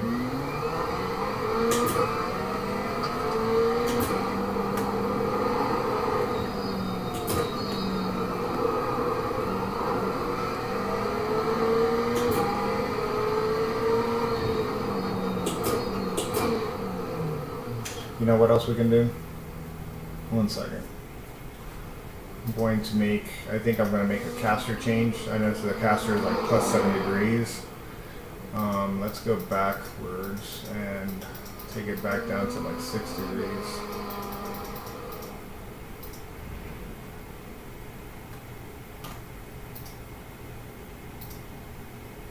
Don't lower our right height. Okay. So 6.1 degrees on the caster. Let's see if that helps our turn-ins and our rhythm through the turn 3 and 4.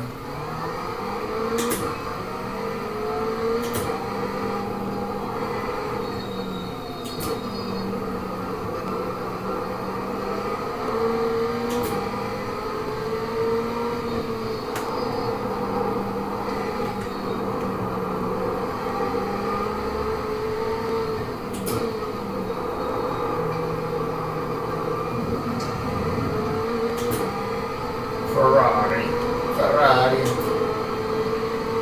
We're on our out lap here.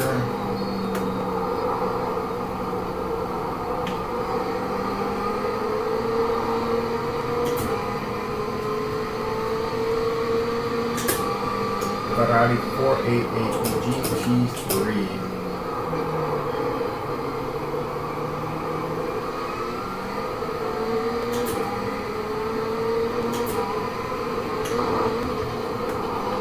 So I can feel the caster change going through the S's, especially the flat out ones, the early S's.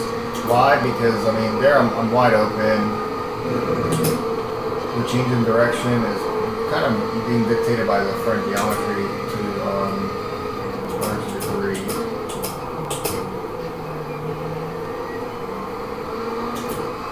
So that's where I feel it the most. Alright, let's do it. Alright, here we go. Green, green, green.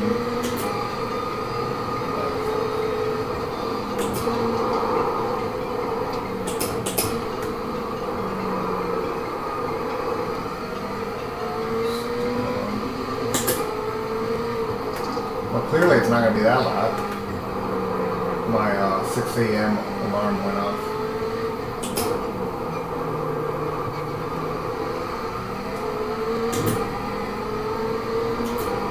The car feels a little bit better though. I'm liking the change.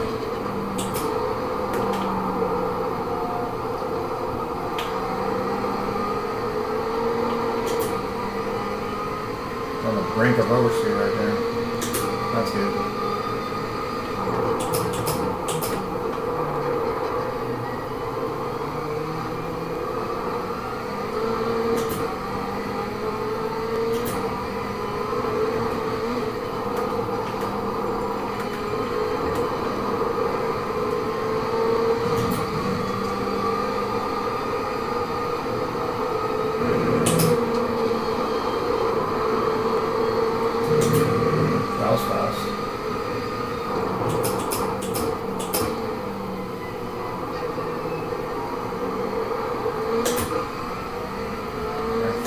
overslowed that corner.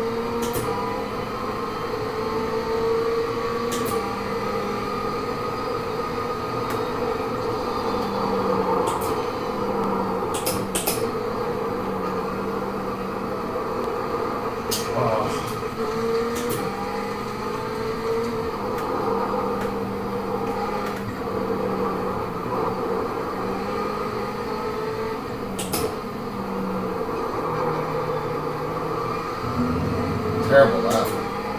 Jesus.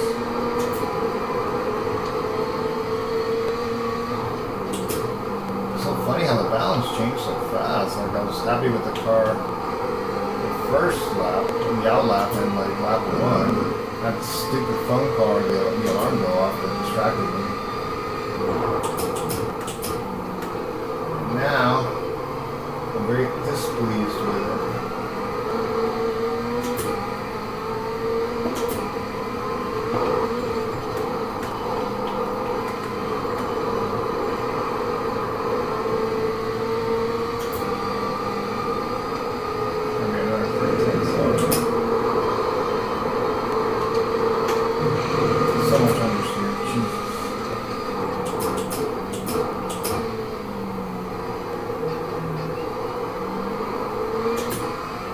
Oh, half a second.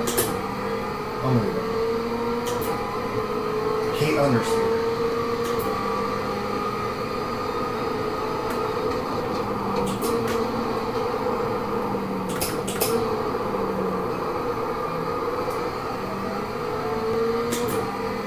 Let the car be understeering again.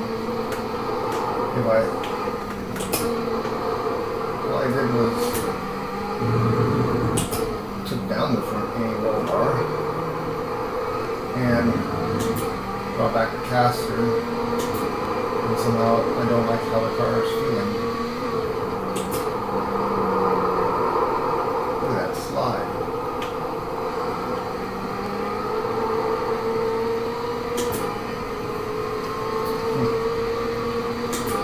I guess that's not all I did.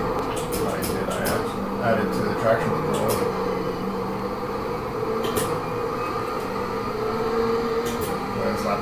Horrendous.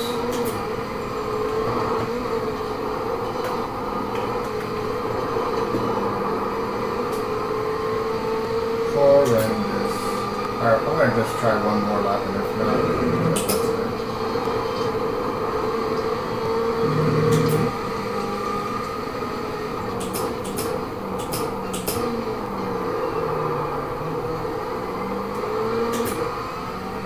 Horrendous. That was horrible. Terrible, terrible, terrible. Hate it.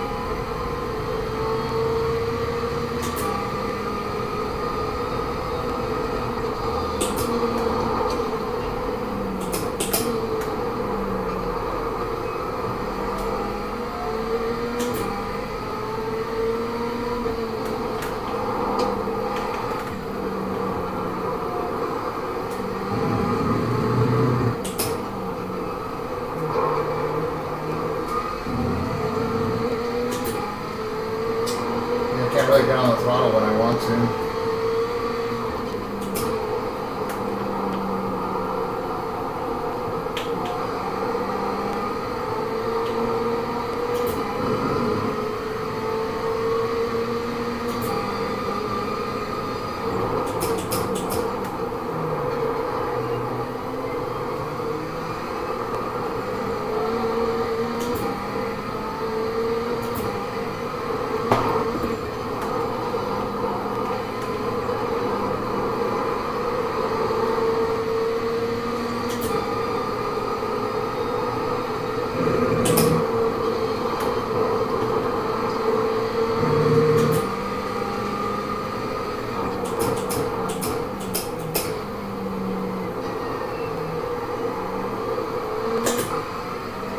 A lot of time through the turn 11. I don't know what I'm doing. Alright, well, I think that was a bust. That was really shitty. I do like this car though. I like the way it looks. Okay, so Let's see, what do we have for tire temperatures now? Seem to have cooled down the rears.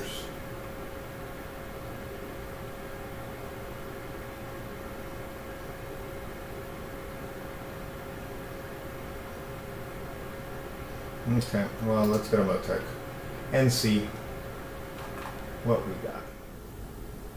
So let's look at the dampers for the second to last case after we made the adjustment to the anti-roll bars, so that may have screwed things up a little bit for us. That's all right. Yeah, it did. Okay, so let's see. Damper velocities are all right. 26, 26, 25, 26, 25, 25, 25, 25. That looks pretty good. 25, 24, 25, 23, 23, 23, 24, 23. Okay.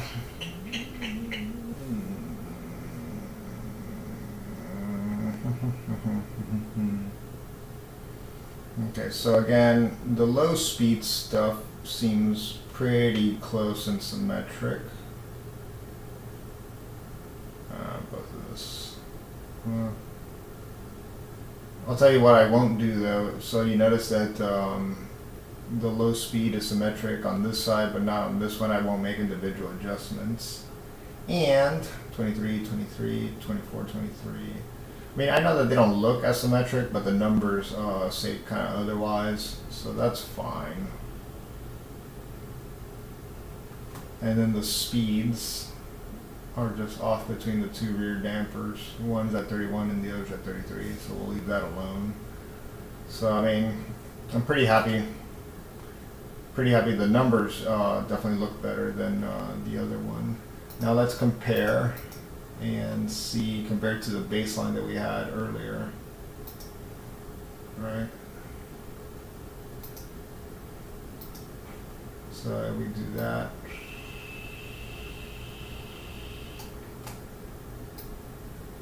This is what we get. And let's look at the damper metrics. So, which one's which? So the green is the faster one, so it should be better. So the vertical G standard deviation is the same. Oh, the heave motion went up, and the pitch motion went up. Interesting.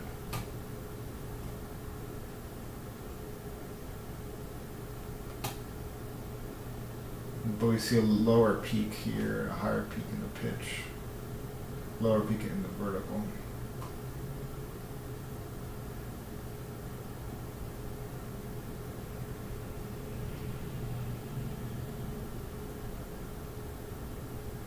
I'm definitely looking for peakiness.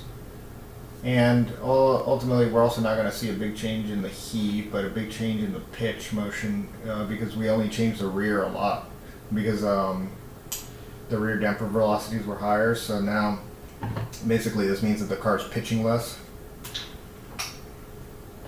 which is exactly what you would expect in a situation where, oh, right, the average.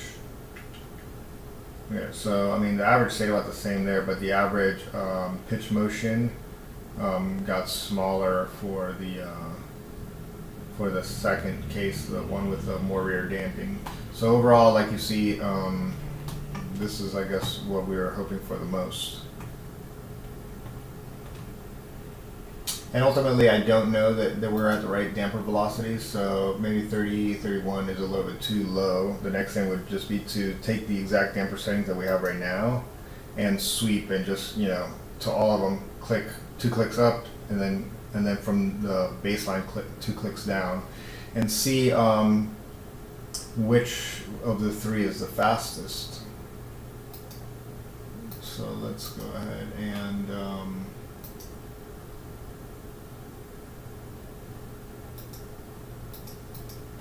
we'll do this 1, 2, 3, 4, and 5. We're going to go to metrics here. Not that one. performance metrics. Got 6. Okay. So which one has the most G's? Let's see. Here will tell us, and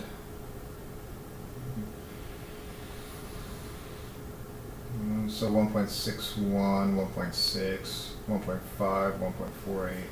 That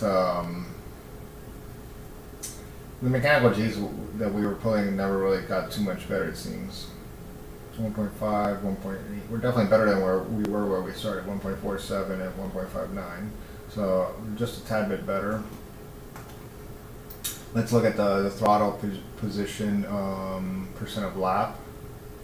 So that's gotten better. So you see I'm holding full throttle at 52, then 53, then 54, then 55, then 57% of the lap. So I'm using throttle more full throttle, coasting.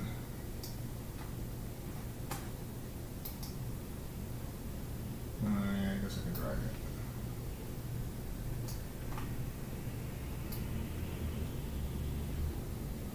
At least 3 laps. Okay. Alright, so that changes things because now we're just averaging 3 laps instead of so now you can see that the last run definitely had the most grip. 1.61 on the aero, 1.48 on the mechanical. Seems to have gone down a bit. Back to what I was saying about the throttle. Throttle acceptance is basically when you reach full throttle, what percent of lateral G you're at. So the higher the better. So 79.71, pretty good. Not as good as the best, but we're still in the 79s. Where when we started the session it was at 76%, so considerably better.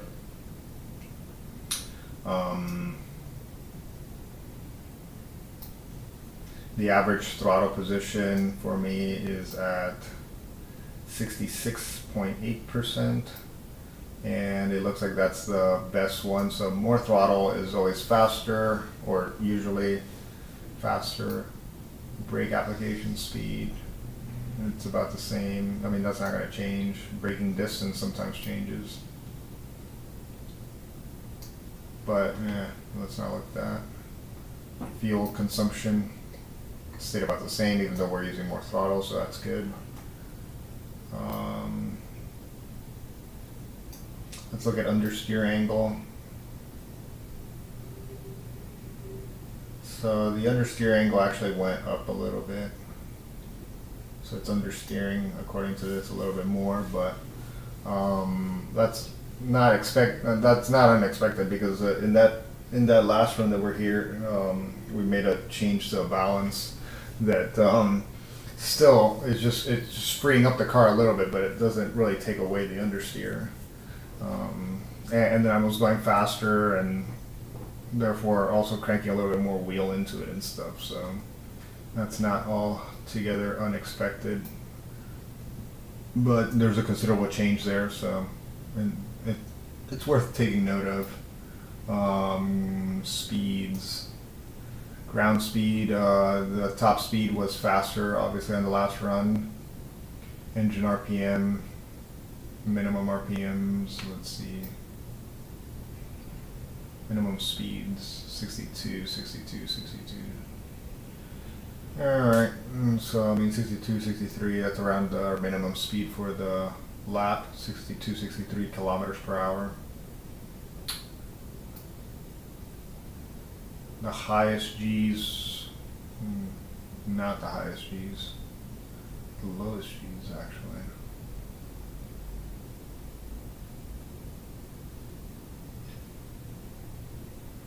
Well, I definitely had the highest G, the 1.97, going on the right turns, but on the left turn,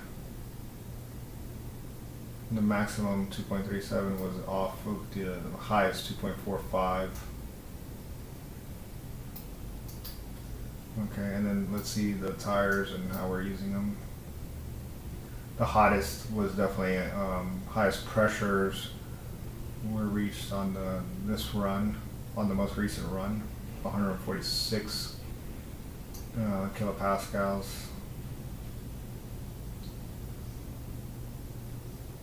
but the surface temperatures don't seem to have gotten as bad. So look at the front left, which is going to be the tire that's going to take the most of the load. 110 was on run 3, and then it went back down to 104. So that's good. 104.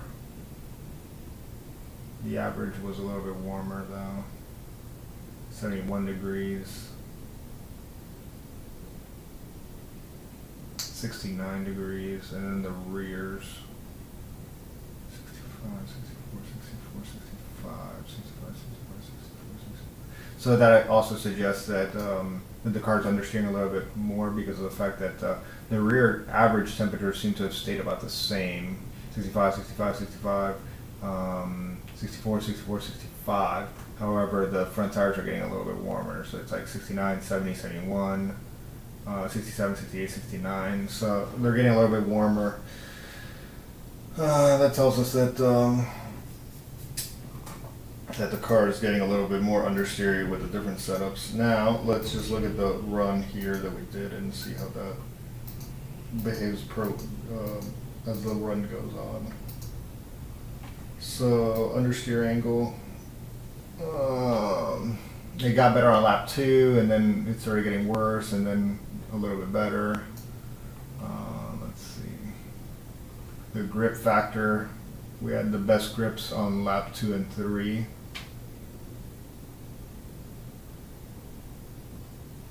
Yeah. Throttle acceptance, let's see. 80, 80, 80, 78, 80, 77. Throttle percent, 67, 67, 66, 66, 66. I'm just checking how I'm using the throttle. Okay. Well, I think the suspension is set well. Let's look at again at our laps. So I mean, in the time that we've been together, it seems like we've picked up about almost 9/10 of a second. So not bad work. We're a little bit closer to baseline. Made a big improvement on the rear damping. I think there's still more improvements to be made. I think what has to be done is just like I said before. We need to take these numbers and just add 2 clicks,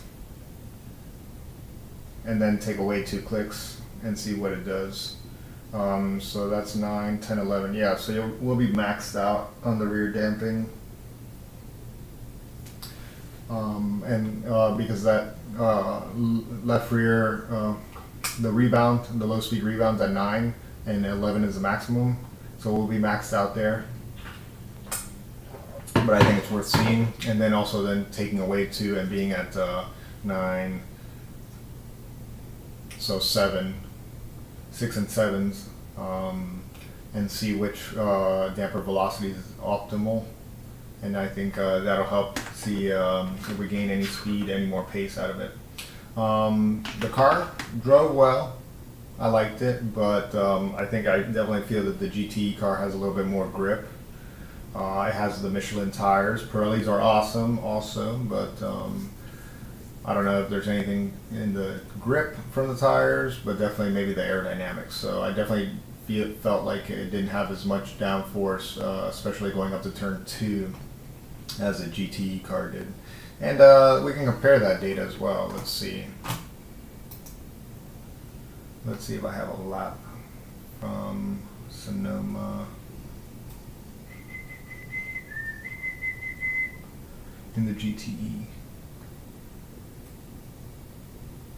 Ferrari 488 GTE. We do. Oof, 25.56. Alright, so let's compare.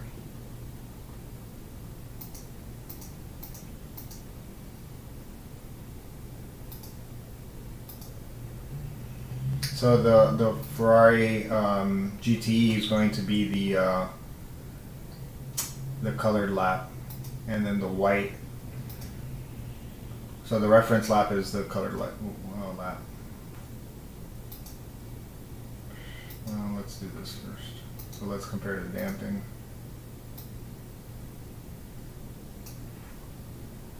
Okay.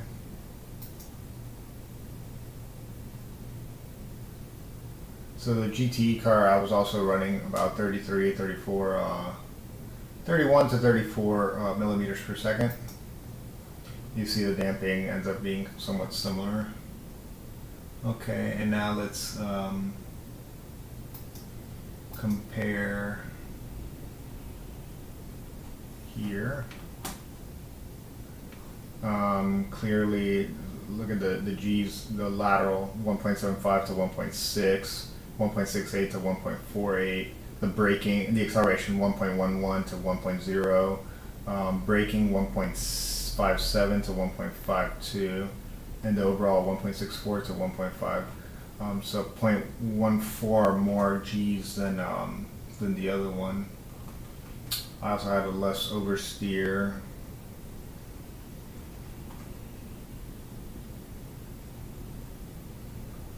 Less oversteer. Let's see, now let's see the driving inputs. And we'll compare the best laps.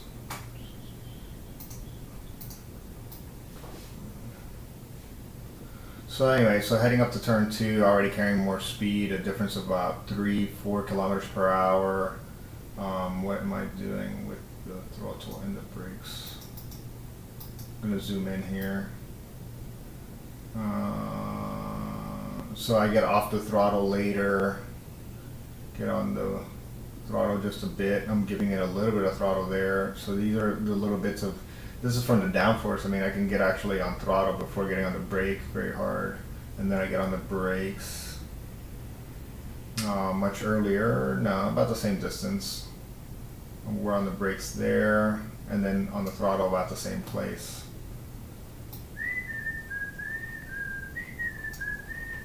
Basically, always just carrying more speed on the brakes there, on the throttle there, on the throttle much earlier in turn 4, much earlier.